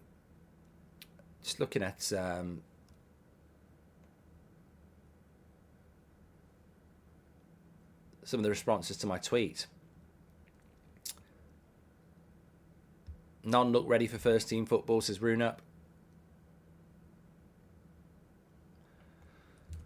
Yeah, it's a good test for them. Mark, hi, I just want to say thank you for creating the channel. It's got me through many tough times. What a community you've built, says Red United Venue. Thank you very much for the positivity, mate. Nice to get it. 20,000 watching. Oh, I thought Hugo was going to get a shot off, but it was blocked there. Obviously, there's going to be a bit of added time here because of the injury to Mullen. Might get another few minutes, actually. Real Madrid, Watchalong. I would say this time tomorrow, but it'll be done by this time tomorrow. It's a 1:30 UK kickoff, so 2 hours earlier than this. But it'll be the first team playing tomorrow against Real Madrid. It'd be interesting to see corner to United here. Be very interesting to see what team Real Madrid put out. I'm not too sure how many games they've played so far.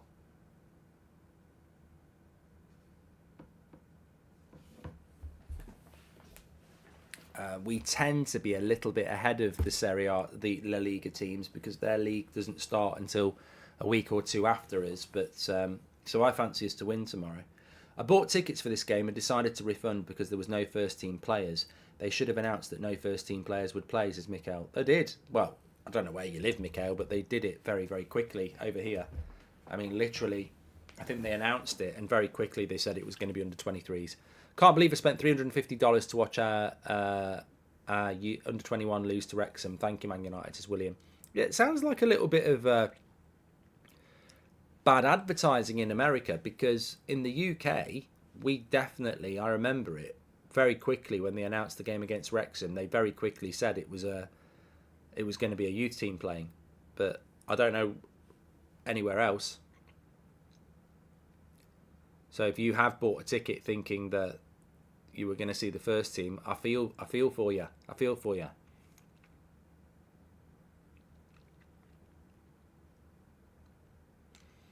Philip says, why aren't you guys buying playmakers? The service is pitiful. I don't think the problem is playmakers. We've got loads of playmakers. Hansen's more of a playmaker. I think the problem is actually out-and-out flair attackers. We haven't got any real... I mean, we're really short on strikers, like, throughout the whole team.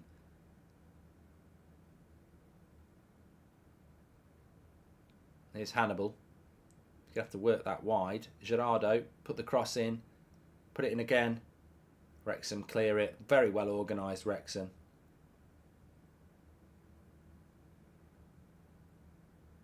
It's a good cross. Goal! Goal, goal, goal, goal, goal, goal. Gerardo with the goal there. Manchester United get one back. I tell you what, Ben Foster ain't saving that. Put it on your GoPro. Put it on your GoPro, bro. Put it on your GoPro. That, I tell you what, I don't know where the GoPro is, but that might look quite good. Watch this. It's the fullbacks. Yeah, the GoPro is going to get that absolutely perfect. Look at the bottom corner where the GoPro is. Look, there it is. Oh, tell you what, I'd have saved that. Oh, it's such an easy save as well. No, I'm joking. He's put his body weight on one side. He can't come back. 2-1 at half time. I tell you what, we're happy with that at half time. Scott Ferguson says, Mark, what do you make of the Tottenham owner situation? Any chance of a cheeky bane? I need to look into it, Scott. I don't really know. No one's really said what the Spurs situation is that we can actually talk about properly. But can I just say that goal was interesting. Really interesting, because it's Fernandes, the left back, who puts the cross in, and it's Gerardo, the right back, who gets on the end of it on the back post to pass it home. So the fullbacks combine there, and I think that gives a little bit of positivity for United at half time, because it was a story of experience and physicality against inexperience and, you know, lack of guile, really. So for United to come out of that half 2-1, I think is a positive, because 2-0 really was probably a fairer reflection based on the way that Wrexham played. I tell you what, I'd love a bacon sandwich. I'd love a bacon sandwich. I'd love it. I just really got the vibe for a bacon sandwich with a bit of ketchup on it. You know, can we get a bacon sandwich? Can we get a bacon sandwich? Even though we're down at half time, we looked good in the last 15 minutes. As Carmine, I'll take that. I'll take that. I'll take that. Legitimate goal right on half time. I'll take that. Let me just play out our sponsor. The United Stand pre-season tour sponsored by Manscaped. Discover the power of 3 with Manscaped's unique trimmers. Get the right tools for the job at manscaped.com. Manscaped, your body will thank you. Yeah, big shout out to Manscaped. 20% off, free worldwide shipping. Links in the description. As I've said to you before, if you don't try one of these, you're missing out. The best beard trimmer I've ever had. And I've been trimming my beard for years. It's so quick. It's so powerful. You know, you're going to get time back. You're going to get time back. It's so quick at getting the job done. Give it a go. 20% off, and links in the description, and free worldwide shipping. Somebody in the chat says just wake your wife up. Yeah, I'll give her a ring now. 4:20. Yeah, it's me downstairs. You know, I'm doing the watch along. Make me a bacon sandwich. Chat says make a bacon sandwich. All you'd hear is effing see this, you know, see you next Tuesday, you're divorced and all that. Yeah. Is there a 24-hour delivery service? Trouble with bacon sandwiches, I'd never get it delivered. They've got to be made on good bread, well buttered, fresh. Anyway, enough of that. Outside of notable Man United managers like Sir Alex Ferguson or even Erik ten Hag now, who is your favourite manager to watch around the world, either personality or tactically? Rose, that's quite a good question. I want to talk about United, but I will answer that because it's a good question. Sometimes a good question comes in. What managers I respect away from Manchester United? It's a bit like what players do you respect out of Man United or like? Ancelotti. I've always liked Ancelotti. I do like Mourinho. I think he's a box office character and he's done fantastically well. So Ancelotti, Mourinho. I respect Klopp. Weirdly, I do respect Klopp. I think he's a good coach. So those three jump out to me as one straight away. Cooking with Goldbridge halftime special, bacon sarnie, says Jack. I need to do a bacon sandwich cooking with Goldbridge. 100%. I don't know where my pen is. What do you do with your pens? I'm going to write this down. We're going to go through the stats now. Please do subscribe to the channel, by the way. Good ideas should be written down. Very excited about the Real Madrid one tomorrow night. It's this has been a 3:30 in the morning kickoff. That's a 1:30 kickoff. Rahul's just ordered a curry. There we go, a lamb curry. Rahul, thank you very much. Right, let's have a look at these stats because they are on the screen, I believe, and I believe it's stuck on that, which is great. So let's have a look. There you go, 70% for Manchester United possession-wise, which you'd expect. I don't think Wrexham give a shit about possession football. 3 shots to 5, 1 shot on target, which we scored with, and 3 shots for them. 1 corner each. We've paid more than double the amount of passes. We've had 89% pass accuracy. They've had 71. So on reflection, the stats are pretty reflective of what's actually happened. And, you know, when you're a League 2 side, you couldn't give a shit about pass accuracy and possession. Sportsdirect.com. It's really about being physical, being organised, and playing the percentage ball. And Wrexham have been a very, very, very good example of what you need to be successful in the lower leagues. In the Championship, it's a little bit different now. You can get teams like Burnley who go in the Championship and play good football and get promoted. But League 1, League 2, National League, the volume of games is ridiculous. 46 games they'll play. So I was talking to Ben Foster about this. I think he actually said it on the video we did. They're doing double training sessions. They're playing a lot of football and they're working a lot on fitness because they're going to be playing 3 games a week for the next 9 months. So they're not going to want and they're not going to play with 90% pass accuracy and 80% possession, especially on some of the pitches they're going to be playing on. So to be successful in the lower leagues, well organised, physical, fit, aggressive. And that's what we've seen from Wrexham. They won't be bothered about the possession. They won't be bothered about the passes. You know, they've been very effective at what they've done. United's youth team, on the other hand, they are they are a lower rung of the ladder for a vision that Ten Hag is putting in place, and he will want them to play good transitional football, patient football, good on the ball football. So you've got two styles colliding here, and ultimately, I think it's you know, I think the scoreline's about right. Who's impressed me in that United team? Well, who's impressed you? Let's read some of yours out.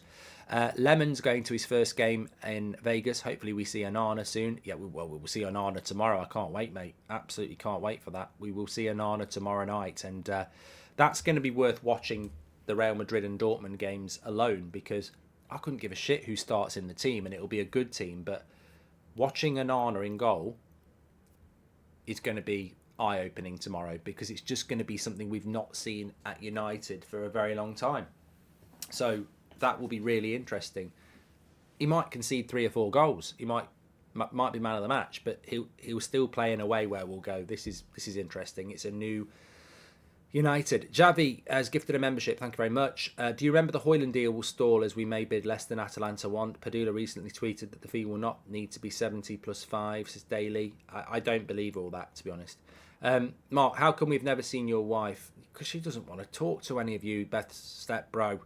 No, she's not really massively into football. Hannibal and Fernandez look promising. Hope they get a look in a few games with the first team, says Sandbox. I think people are overhyping Hannibal. Collier, Gore, and Hannibal have been the best players for me, says Mandy. Look, I can only operate on what I know.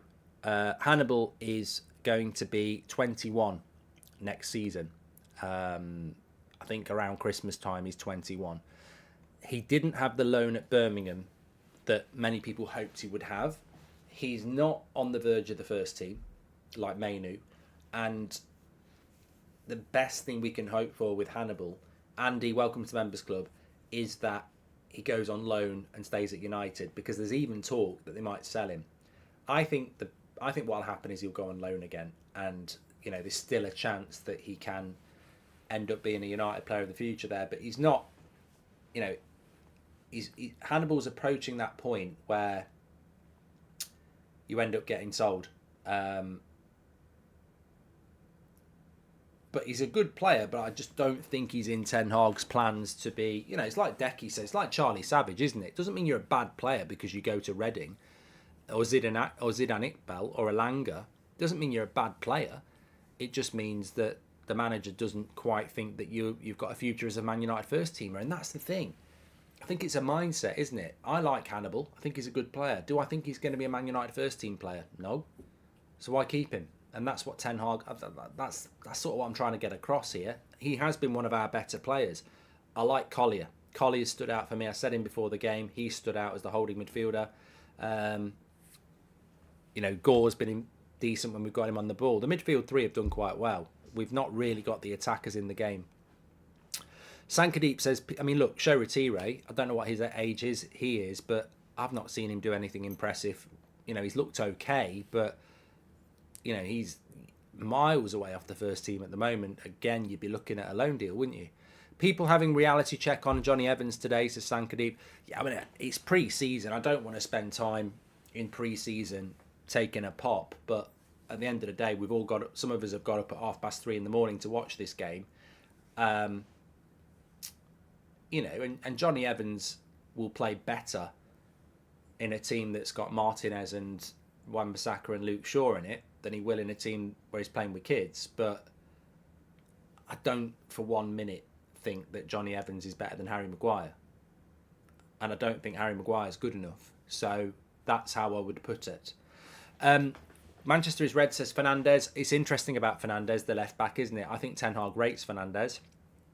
I think in the pre-season games he did okay, and I think tonight he's looked good.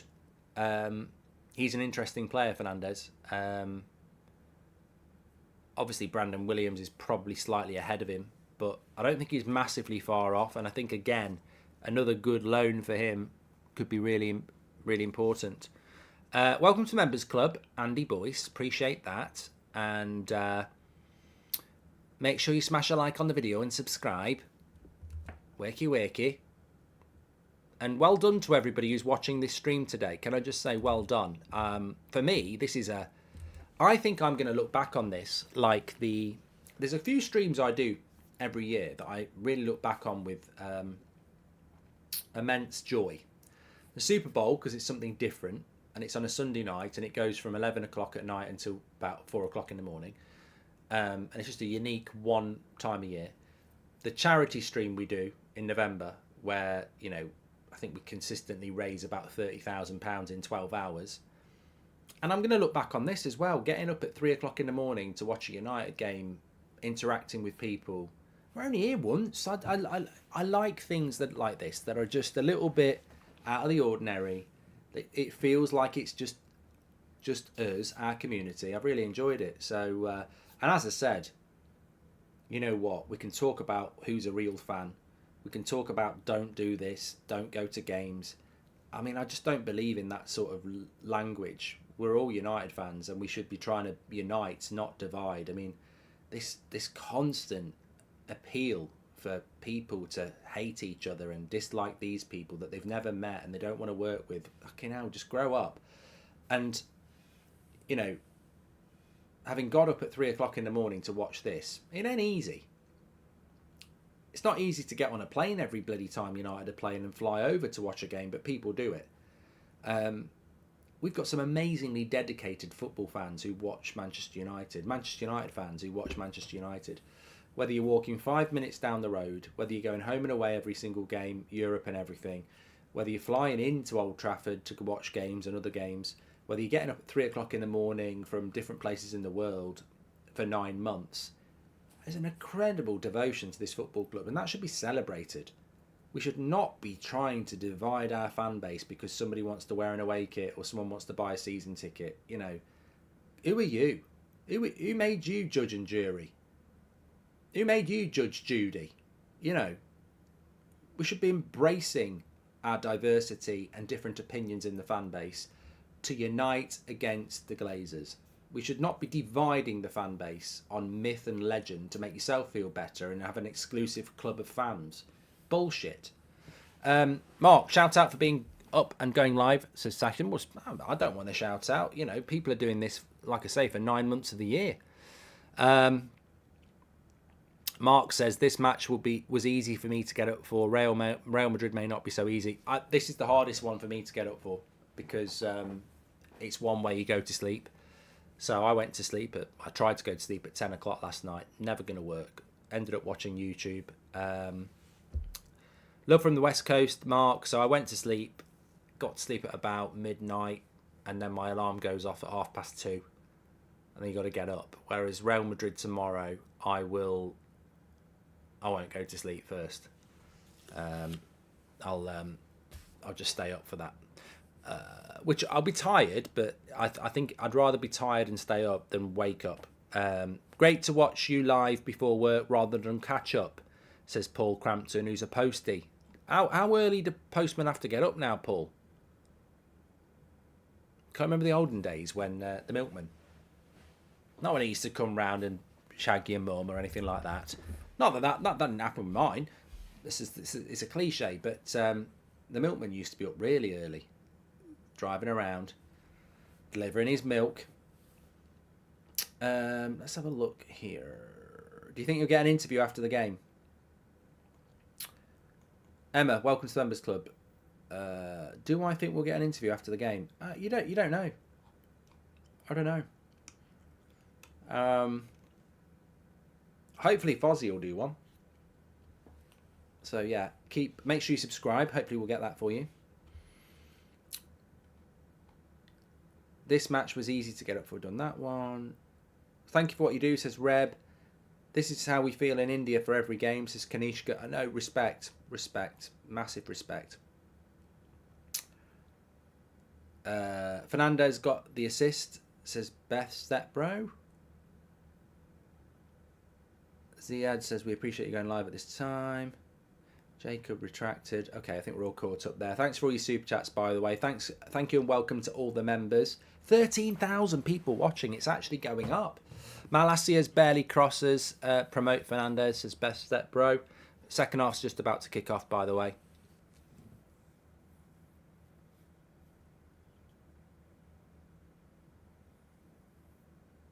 Jim says, I went to sleep at 9. It's still hard to get up at 2:30. Yeah. Will Ten Hag switch the team? If so, who will play? Says Jackson. They've changed their goalkeeper, Wrexham.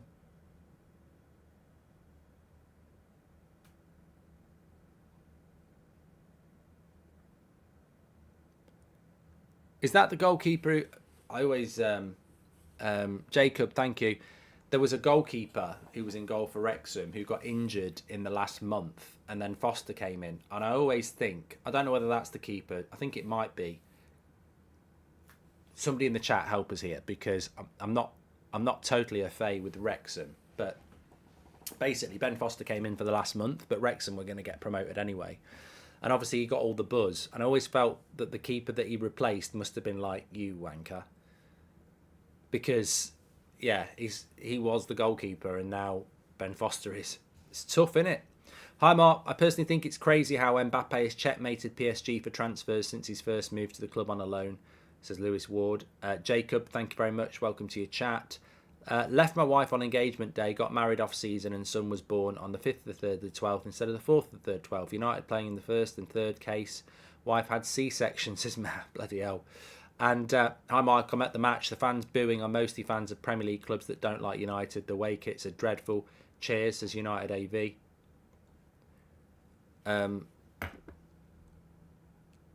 The clock started again. I don't know why. I mean, why would you boo a bunch of Man United kids as well? Make any sense?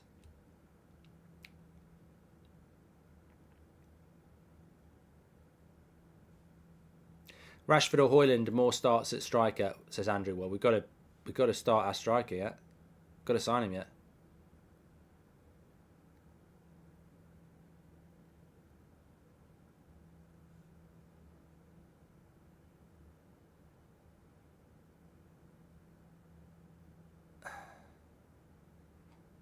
Rob Lainton is the goalkeeper. Is he the one who got injured?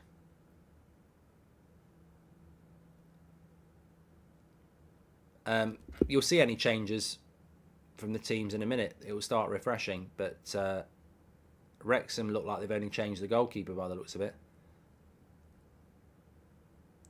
Come on, ref. There we go. This is how us night workers feel, bud. It's a drag, says Saul Goodman. And have you seen leaks of United's third kit, says Jonathan. Yeah, we all know what it is. It looks like a guitar kit, doesn't it? It's white with dark red on it. Alif, welcome to Members Club. Sorry, thank you very much for your super chat. I've got to get up again at 8:30, says Aidan. Yeah, well, I'm hoping to get into bed for about 6 a.m, which I should do, really, and then try and get another 2 or 3 hours. Trouble is, it only takes a knobhead next door to start cutting their grass or, you know, bin men or something stupid like that, and I can't sleep anyway. In fact, I'm going to wear this. I'm going to put this on.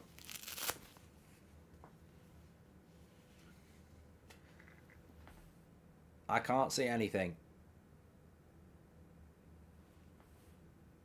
It wouldn't be much of a watch along, would it? Because I can't watch the game and I can't read the chat. I just have to...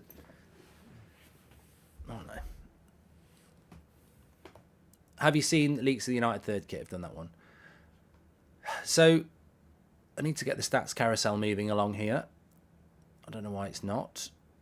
I think it is. I just think I keep seeing it is moving along. Yeah, okay. So, United haven't made any changes yet, and by the looks of it, Wrexham have only made a couple themselves. I think there's going to be a red card here. Gore. Gore's been sent off. Red card for Gore. I'd have to see it again. I'd have to see this again. Didn't see it in real time. It must be bad. Must be bad. Well, then again, the Wrexham player's up.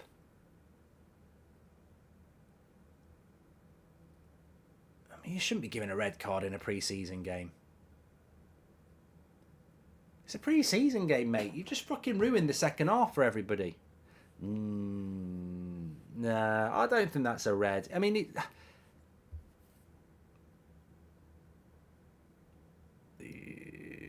it is a red. It's a bit like Bishop, but then again, I think he hits him with the shin.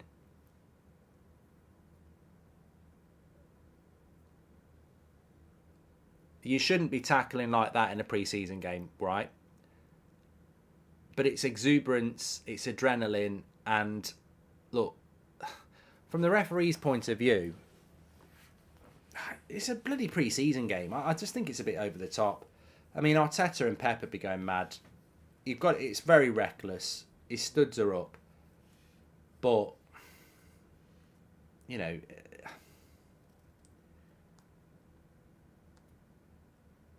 they're gonna have to work really hard now because they could get absolutely smashed, which is not going to do them any good. I think in the Premier League that's a red card based on what we've seen last season. But in a pre-season game, as long as the player's not injured, you probably say take him off. That's what I'm saying. In a pre-season game, what's the point in having a team down to 10 men? Just say to the manager, take him off, because I would have sent him off, and we'll have 11 against 11. And Uncle Drew's right. I think the keeper's foul in the first half was a red then. Yeah, it was. I think they're both red. I think they're both reds in a competitive game, but in the context of a pre-season game, I think, the players got up. Just do what they do at amateur level. Just say, look, take him off. Keep 11 on the pitch. Hi, Mark. I bought tickets last minute and driving 4 hours after work tomorrow to watch my favourite team play. I can't wait to see the GOAT Delo play live, says Derek. Thank you very much. Appreciate that.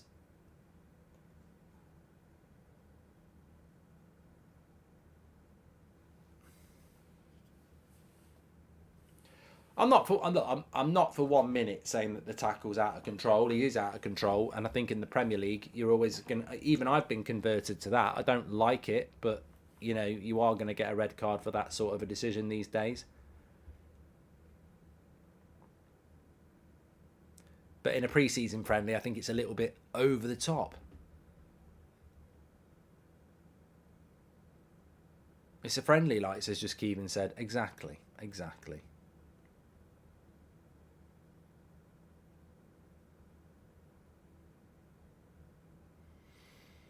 Some people are saying he got fouled. No, mate, I think look, watch it back.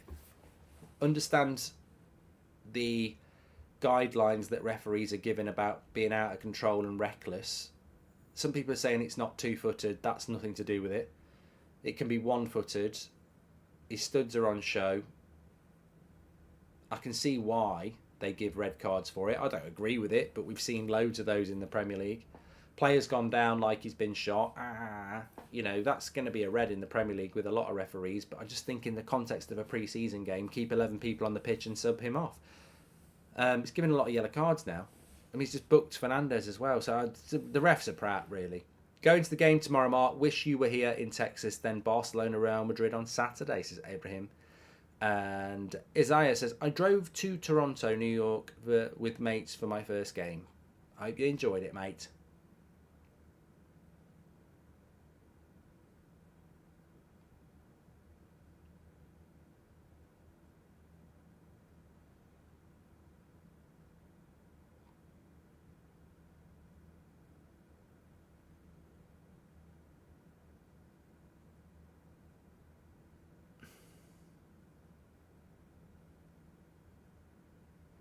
I think we're getting all a bit lost at 10 to 5 in the morning here with Mark. It's not a red, mate.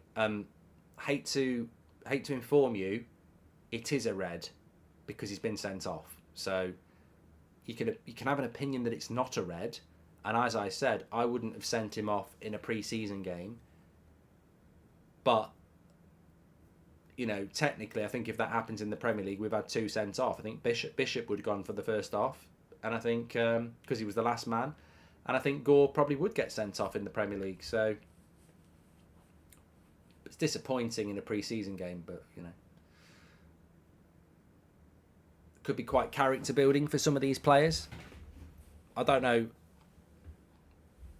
There's another Wrexham player gone down here now. Refs on an ego trip, says Red. Well, we've seen plenty of those before.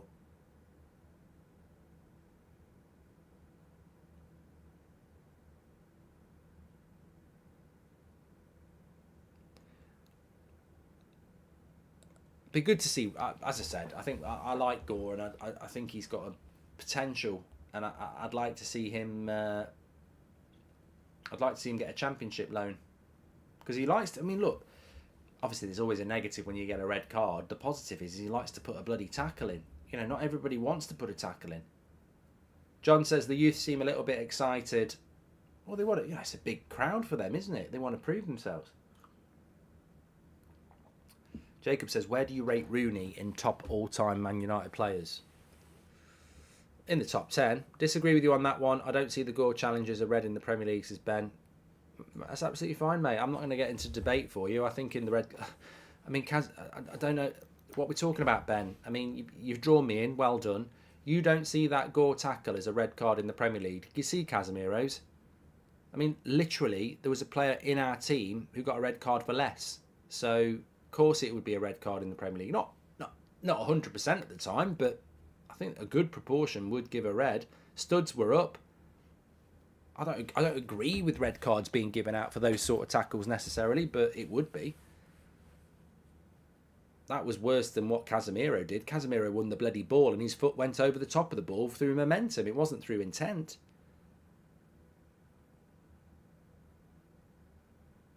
Ben says Casemiro's was worse, but how can Casemiro's be worse when he won the ball and the only reason he caught the player is because the player hit the ball from the other side, causing Casemiro's momentum to go over the top of the ball and hit the player. Gore didn't get any of the ball. Why are we comparing this? I'm just saying that I can see that being given as a red card in the Premier League, but in a pre-season game, why bother? We're not playing in the Premier League, we're playing a pre-season game. I recently got engaged, and when friends asked they thought she'd say yes, I said it's hotter than the sun, says Marin. Thank you very much. We love that. Hannibal's been fouled there. That should be a yellow. Do you think the Premier League's refs will be better this season, says Reb? Well, I hope so. I think there were some terrible decisions last year. I mean, people were losing points because of it. If you think about what happened to Arsenal with the line, and Brighton got done over a few times. Oh, that was a good pass by Hansen. It's just not been read by two players. Good play by Collier. Still been a standout player for me.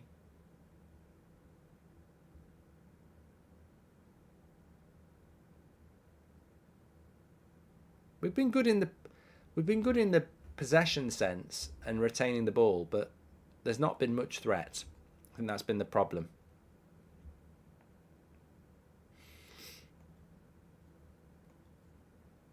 A little bit like the first team. Missing a striker.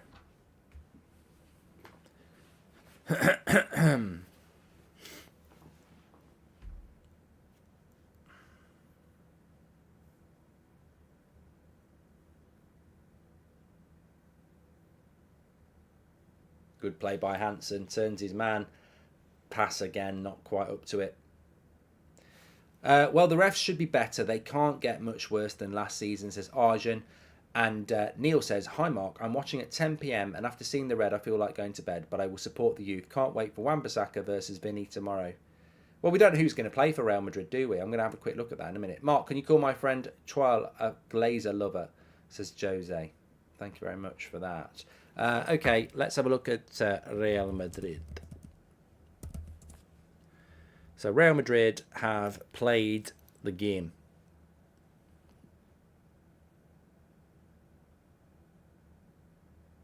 Real Madrid played AC Milan on Monday. And their lineup included Bellingham, Valverde, Camavinga, Cruz, Mendy, Nacho, Militao. Rudiger came off the bench. Vinicius Jr. came off the bench. Modric, Rodrigo. I said they've got a strong squad.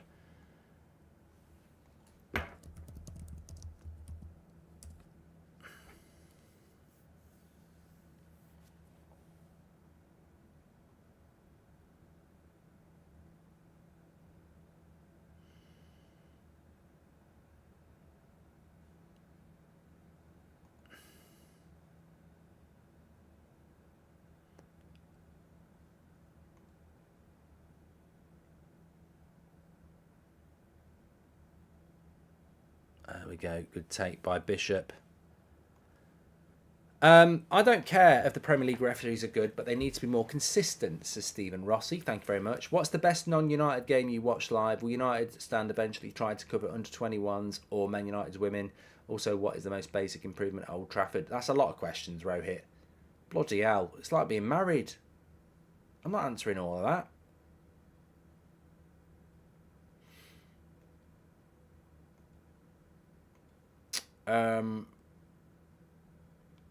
What's the most basic improvement at Old Trafford? Is that like Stadia or... I presume he's talking about the stadium. I think the stadium needs to be renovated. I don't want a brand new stadium. Vitek's in goal, not Bishop. Sorry, I thought we'd kept the same team. But we're making a couple of subs now. Collier's coming off. I think he had a good hour. Played very well. And Hansen's coming off as well. I fully expect Villa to win the Europa League with Emery at the wheel. Going to be an interesting season coming up, says Jack. Do you think Wrexham players get acting training, says Buyaka.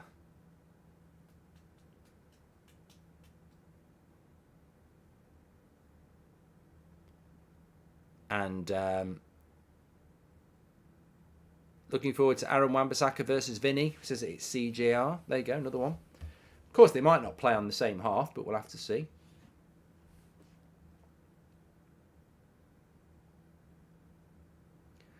United Elijah's not happy with the subs. Why is he taking Hansen off? He has been a bit quiet. I don't know why he's took Collier off. I thought Collier played really well.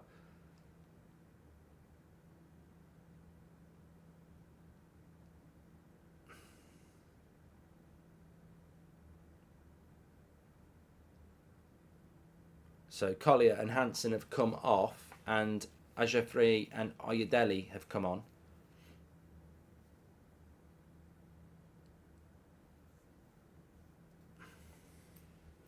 Jose, thank you very much. Welcome to the Members Club. Appreciate that.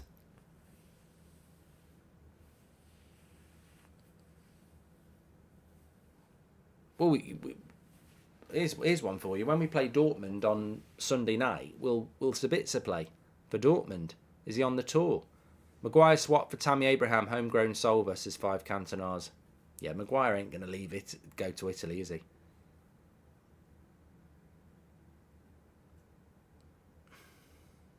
Cross comes in. Go on then. Oh.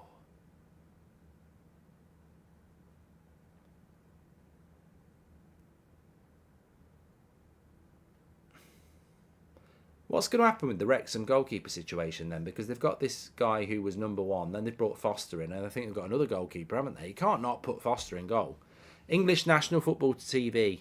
Welcome to the Members Club. Thank you very much. Evans has been better than Maguire, says Stuart Walker. I like Johnny Evans, but I'm telling you, I'll tell you this for free, right? If we sign Johnny Evans and we're playing any game in the Premier League next season and Johnny Evans isn't good enough, I'll say, I told you. It's too much of a risk for a player that's 35 and I don't think is anywhere near the level he was. So... Jay Piggott's just gifted a membership. Thank you very much. Rohan's a new member as well. Thank you very much. And I personally don't think Johnny Evans is better than Harry Maguire, if I'm being honest. I'm not saying there's a massive difference, but... I mean, is that not Glazonomics as well? You know, we talk about Glazonomics. Getting rid of Maguire... and getting Johnny Evans in on a 1-year deal. Is that not saving money?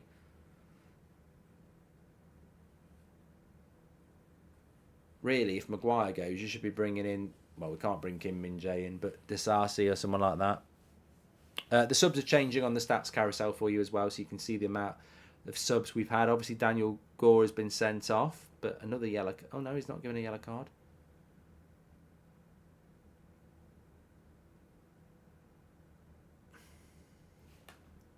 Ref's a joke, says Gerald.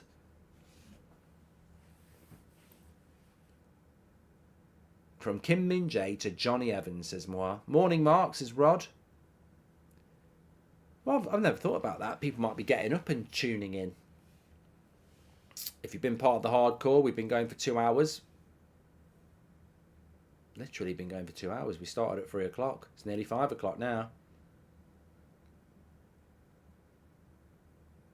The depressing thing will be that it's going to be light when I go back to bed. Not with my face mask on. Min says, watch the Madrid game at Rose Bowl. They weren't very good. Don't have a striker just like us, says Min. I think their fitness levels are going to be behind us as well. I'll give you a little GOLDBRIDGE tactical insight here. We'll beat them. We'll beat Real Madrid. And we'll beat Real Madrid and people will overreact. But I'll tell you why. I'll tell you why. I've seen this happen loads of times. It's about fitness levels. Real Madrid will be about 2 weeks behind us on fitness levels. So we will beat them tomorrow because we will be fitter.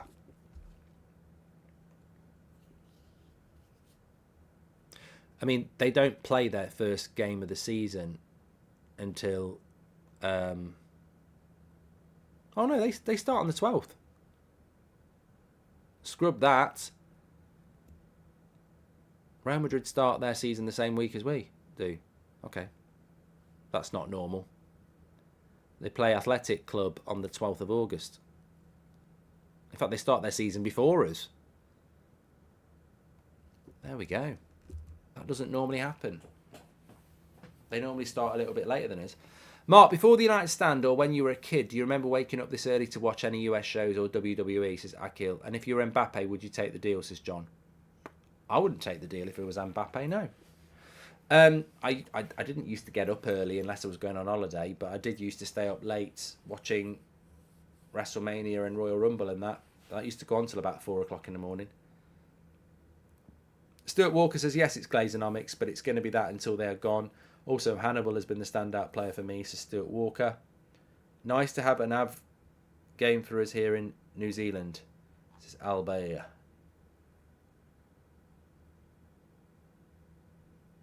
For 700 million, you wouldn't go to Saudi Arabia, says H10. No, because it's just greed.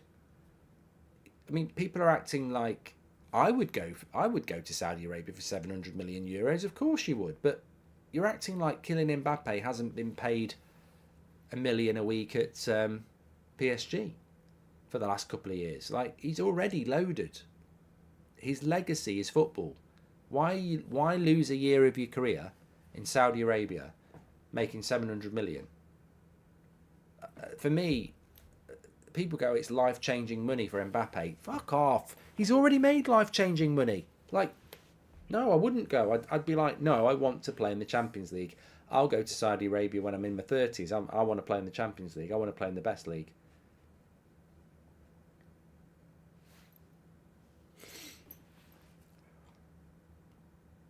But I'm not. But maybe I'm in the minority. I'm not motivated by money. Some people would just go for money anywhere, wouldn't they? The question is, would you go to Saudi Arabia for a year and 700 million rather than train with the kids at PSG? Now, that's a different question.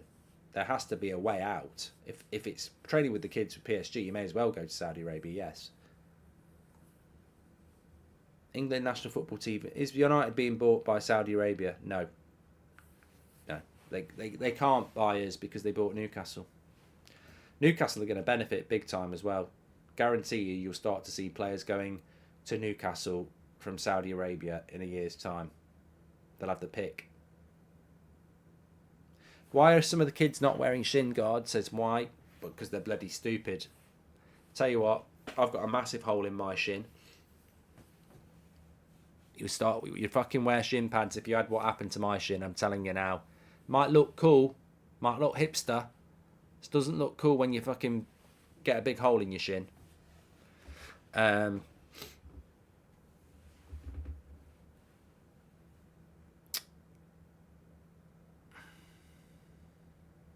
Mark, do you think Hannibal will get loaned to a Premier League team, says Jeff? I think he wants to.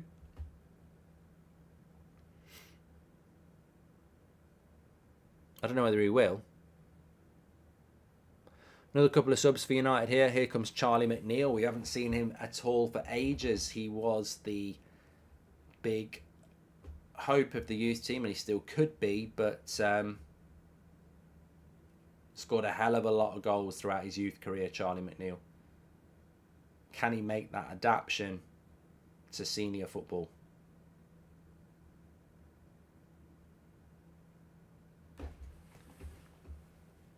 And it looks like it's 3-1 to Wrexham here Oh, they've got the numbers. They've got the numbers. The cross comes in. Oh, keeper's terrible there. What's the keeper doing there? It's 3-1 Wrexham. They've used the extra man Wrexham there. They put the cross in. I just think the keeper's wandered around his 6-yard box here, and he's got to come for it. He's got to get something on it, because if you're not going to stay at home, you've got to get the ball. He's committed himself to the cross, and then he's not got near it. Let's watch this.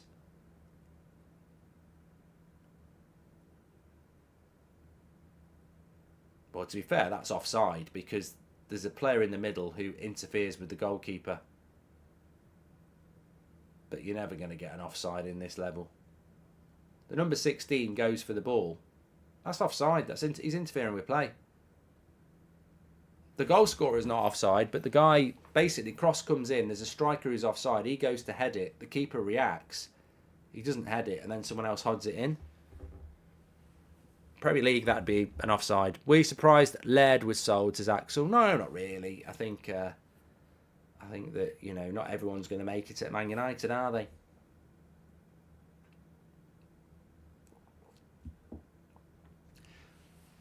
Yeah, look, I don't want an offside in a pre-season game. What I'm saying is the keeper made a mistake, but I can see why he made a mistake, because he's reacted to the guy who's tried to head it, who's offside. Therefore, that would be offside in the Prem, but in a pre-season game, no.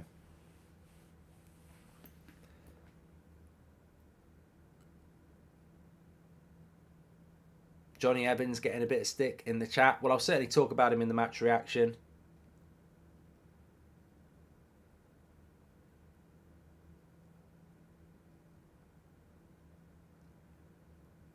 Nice little ball into Johnny Evans there.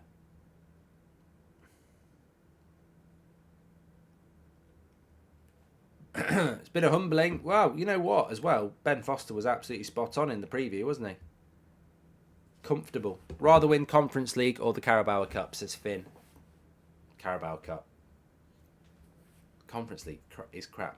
I want, you know, it's so easy, the Carabao Cup, because it's not easy to win, but I'd rather win the Carabao Cup over the Conference League, because it would depress the shit out of me to even be in the Conference League. To have to be able to win it, you've got to give yourself depression to be in it. No way.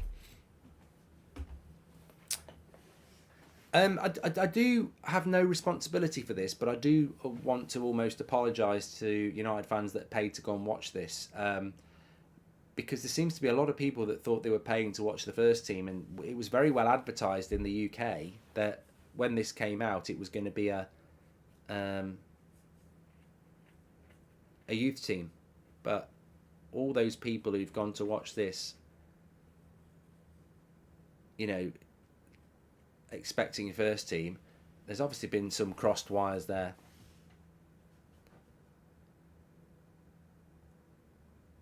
United game ruined by diabolical officials, says Wayne Finnegan. Will says in the US it wasn't even advertised as a youth game until like a week ago.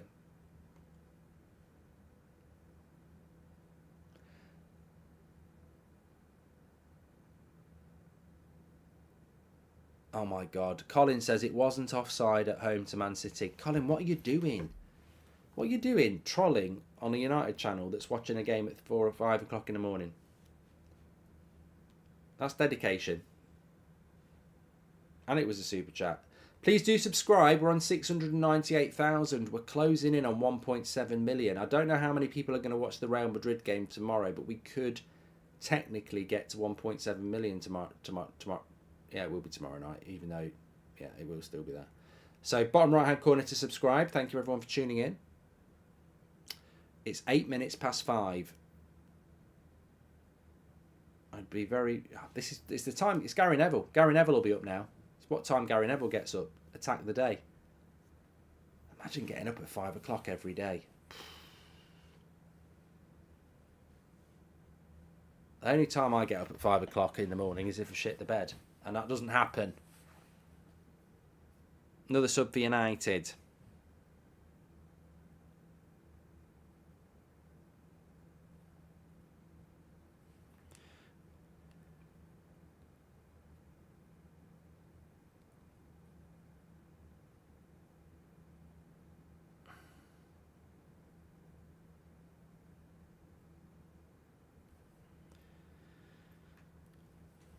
Johnny Evans has gone off. Don't know what we're thinking about that.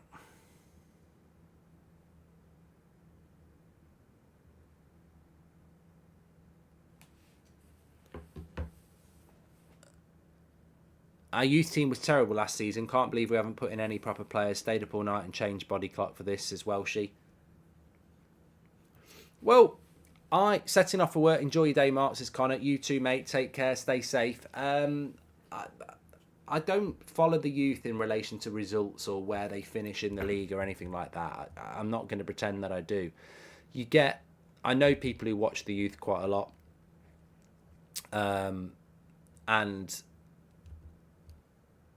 you know, occasionally I'll go, how's this player doing? How's this player going? And then they'll go, this player's looking really good. So, you know, I'll drop in and watch the odd game here and there.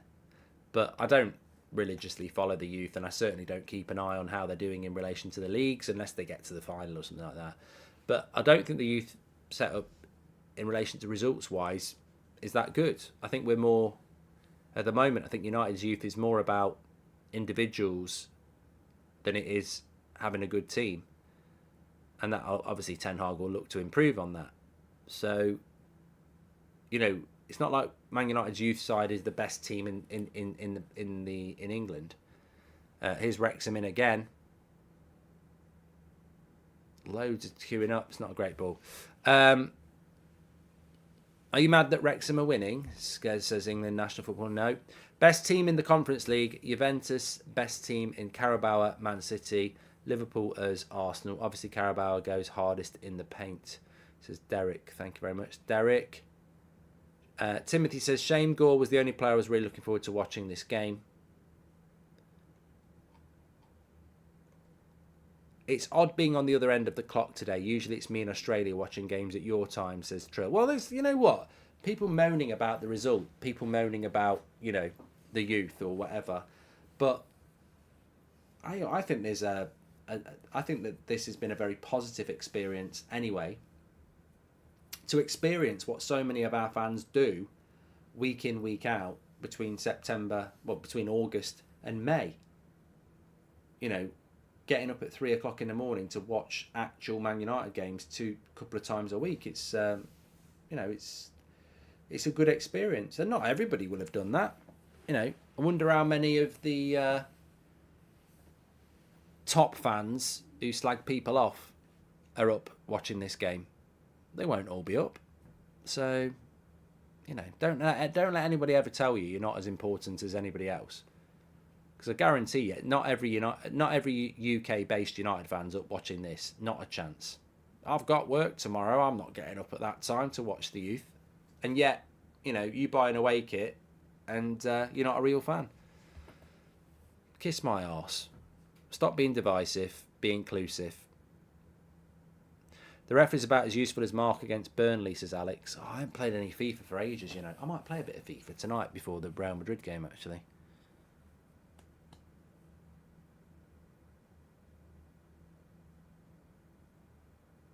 Thanks for making this game entertaining, says Jeremy.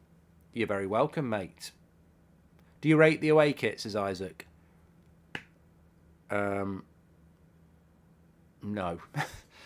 Daniel White says, can we all agree we are Glazers out without turning on our own supporters with virtue signalling who wears the kit? Unfortunately, as individuals, we are powerless to whether the Glazers sell, says Daniel White. Look, when you want the Glazers out, why attack other United fans? You know, there's an analogy in that I can't even think of. United worst ever player was William Prunier. Mark, did you get up or stay up? Says Sebastian. When I get up, I normally stay up, but that's something else. No, I got up for this. I'll stay up for Real Madrid because it's 1:30 in the morning. There's no point going to bed before that because I don't normally go to sleep till about 11:30, 12. But I got up this morning.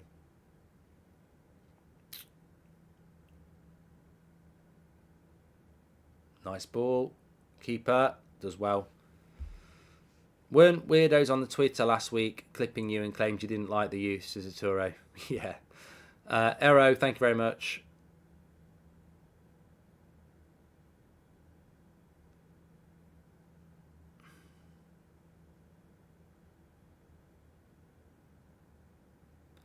Is it really true, Mark, that our whole history depended on a dog, says CJI?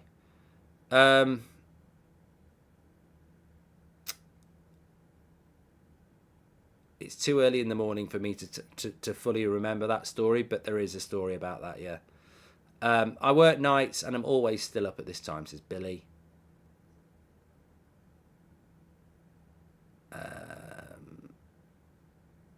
This score is a reminder that the Glazers need to go, says CD.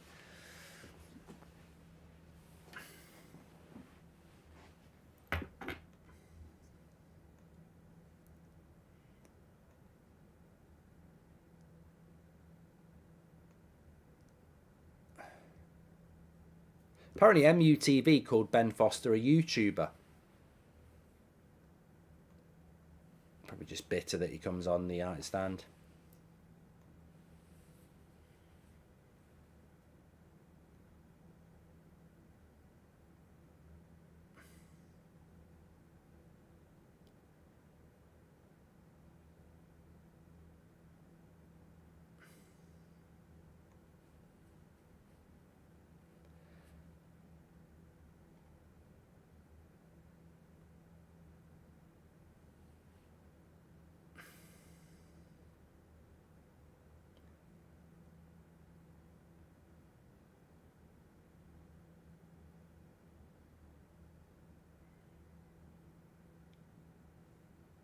To be honest, though, just reading some of the responses to that 1958 tweet, and considering most of the responses have gone in before I was even aware of it, so it's not you lot necessarily replying yet. They've been really, and I've had loads of DMs as well. That 1958 tweet slagging off Adam for wearing the away kit, they've had a lot of bad response to that. Not necessarily people sticking up for the United stand. That's one thing.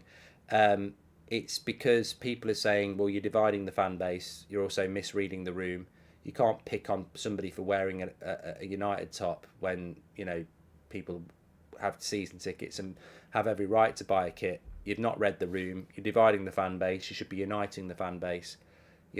Saying United stand is in the Glazers' pocket and works with the Glazers is ridiculous if you watch their content. So it's good that people haven't just jumped on the hate train and actually have looked at it and gone, regardless of what they think about fan content, it's a really silly argument. We should be focusing on why the Glazers haven't sold the football club, not attacking each other. And this is the problem. I've been saying this for years. 10 minutes to go here. I've not been saying 10 minutes to go for years. Probably have done on many watch-alongs, but I've been saying it for years. There's too many. It really opened my eyes when I started doing the United stand. There was a couple of other. There was one other fan channel which wasn't a fan channel. It was owned by the media. They tried to bully us out of it, and then as the bigger we get, you get more attention from other types of communities, whether it's Man United Supporters Trust or fanzines or fan groups, and you start to just learn about the division in the fan base. It's unbelievable. There's and it's the same everywhere. If you think about a political party, they're not all united. There's little factions trying to get their own man in, and it's just so ridiculous that a fan base is divided by different groups who think they know best. And ultimately, I don't dislike any of them. I've got no issue with them. I just want to talk about Man United and watch games like this and get excited about potential young players coming through and signings that are going to make us a better team. I couldn't give a shit about another fanzine or a what Man United Supporters Trust is doing. I don't care. Oh, we're better than them. We speak more for the fans than they do. I don't care. Ultimately, we've built a community from nothing. If you watch it, you watch it. If you don't, you don't. Nobody's preaching we speak for the fans. I had to put it in my Twitter bio. Don't speak for the fucking fans. Don't speak for anybody. We're just a community that started from nothing and is massive. We don't speak for anybody. If you want us to speak for you, pick up the bloody phone. Give us a ring. Let's have a chat.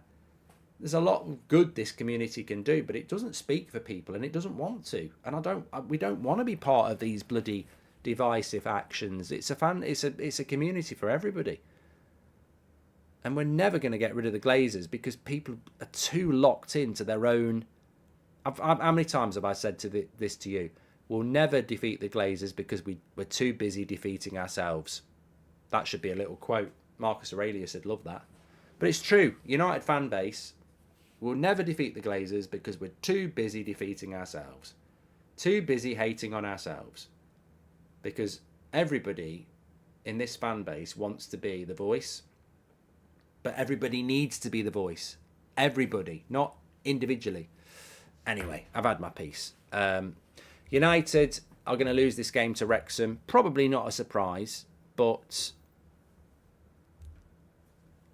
And it won't be the longest match reaction I've ever done, let's be honest. But the fact that you're awake giving us this content, you're truly a national treasure, says Zaid. Well, you're all bloody legends who are watching this.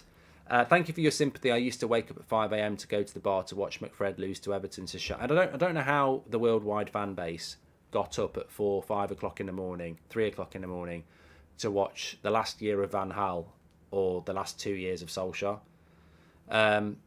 You deserve respect. As I said, they think nurses have it hard. Apparently there's a streaker on the pitch. Well, it's not quite a streaker. It's he's got his top off, but he's still got his trousers on. Took him down. That was a good takedown. You're going to get a bacon roll now. I am hungry, Nee, but probably just go to sleep.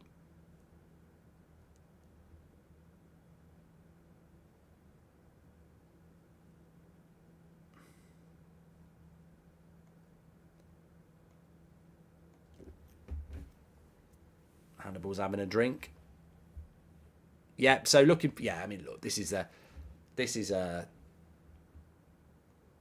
very different game to what we've got coming up for you tomorrow morning, and it is tomorrow morning now. So it'll be early hours of Wednesday morning. Man United against Real Madrid in Houston. Very much looking forward to it.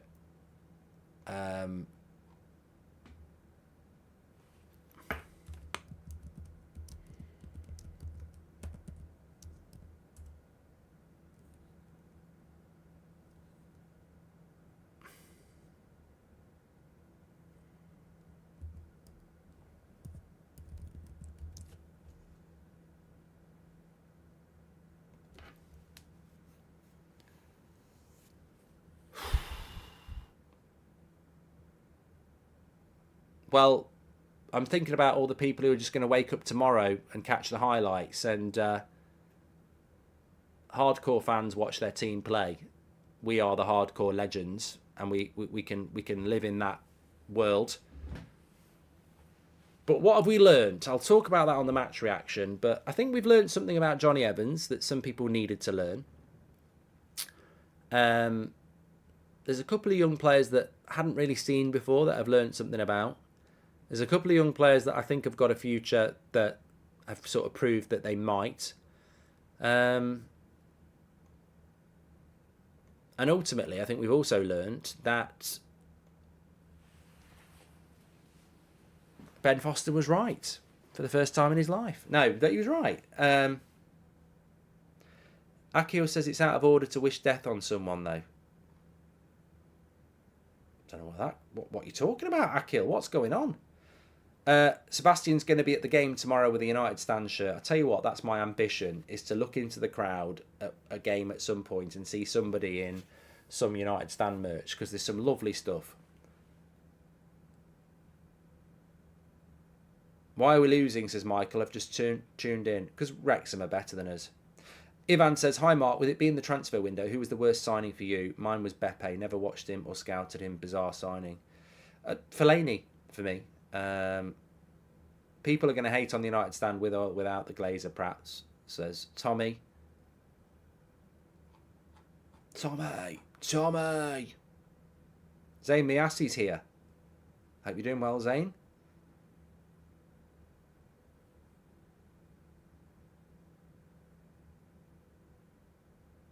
Someone said that should have been a foul, a red card for the foul on Hannibal. No.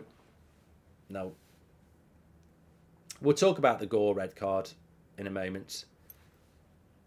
Match reaction will be worth it. It's only going to be about 10 minutes long, but I'm just going to summarise the game very, very quickly on a quick live match reaction, and then we can all get about our business. We will be live at 10 o'clock for the news show this morning. I might be on it, could be Beth. We'll see how much sleep I get, but if I don't do it, I'll make sure I'm on the 2 o'clock. And hopefully we'll have a couple of interviews going up for you sort of around 7 o'clock this morning, because I mean, look, you can never guarantee these things, but Fozzie said he'd do one, and I mean, I don't know who you'd get from the youth set up for United. It'd be nice to speak to Hannibal or Collier.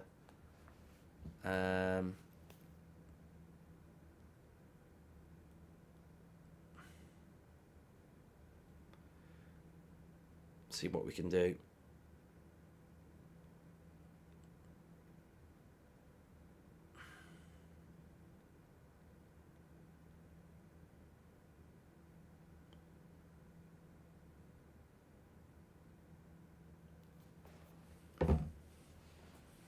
Rail tomorrow, am I getting excited about that, says Asher. Yes. Thanks everyone who's tuned in tonight, by the way. Make sure you subscribe, bottom right hand corner.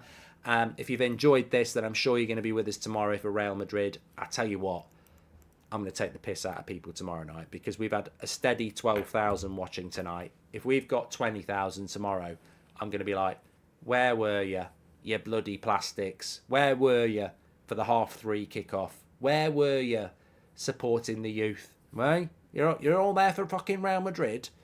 Commentators, Higginbotham saying Hannibal is performance-wise head and shoulders above the rest of them on the field, says Rob. He has had a good game. Heading to Vegas for Sunday's game. Do we expect the teen squad for that game after Real Madrid tomorrow? Says no. The youth are flying back now. They're going back to Manchester. Most of this lot will go back to Manchester. We've got two squads. The first team are playing Madrid, and the first team are playing Dortmund. So we won't see a youth team again in pre-season now, because we'll have two teams playing in Dublin and Old Trafford the weekend after next. So yeah, that'll be that. I meant what other content creators did to your channel during early stages is unforgivable, says Aki. Oh yeah. Well, you know, I don't get involved in any beefs with other channels. You know, maybe one day, if you see me for a pint, I'll tell you the story, but I can't be arsed with any of that. But I don't think it's acceptable for anybody to, you know, there's banter, but for banter you've got to know the person, haven't you? You don't tweet "I wish somebody's dead" and then say it's banter. It's bang out of order. Still never had an apology. You know, says a lot about that person. I can't justify that. I never will justify that. And you know, if that person wants to chat about it, let's have a chat about it. But ultimately, it's 6-7 years ago now, and they've still never wanted to address it. So it says everything. Let's get back on track. We've got a quick match reaction coming up. I will end this stream and we'll get over a quick match reaction. I do want to talk about Johnny Evans in that. I think there's a big thing to be said about that. I'll see you over there in a minute.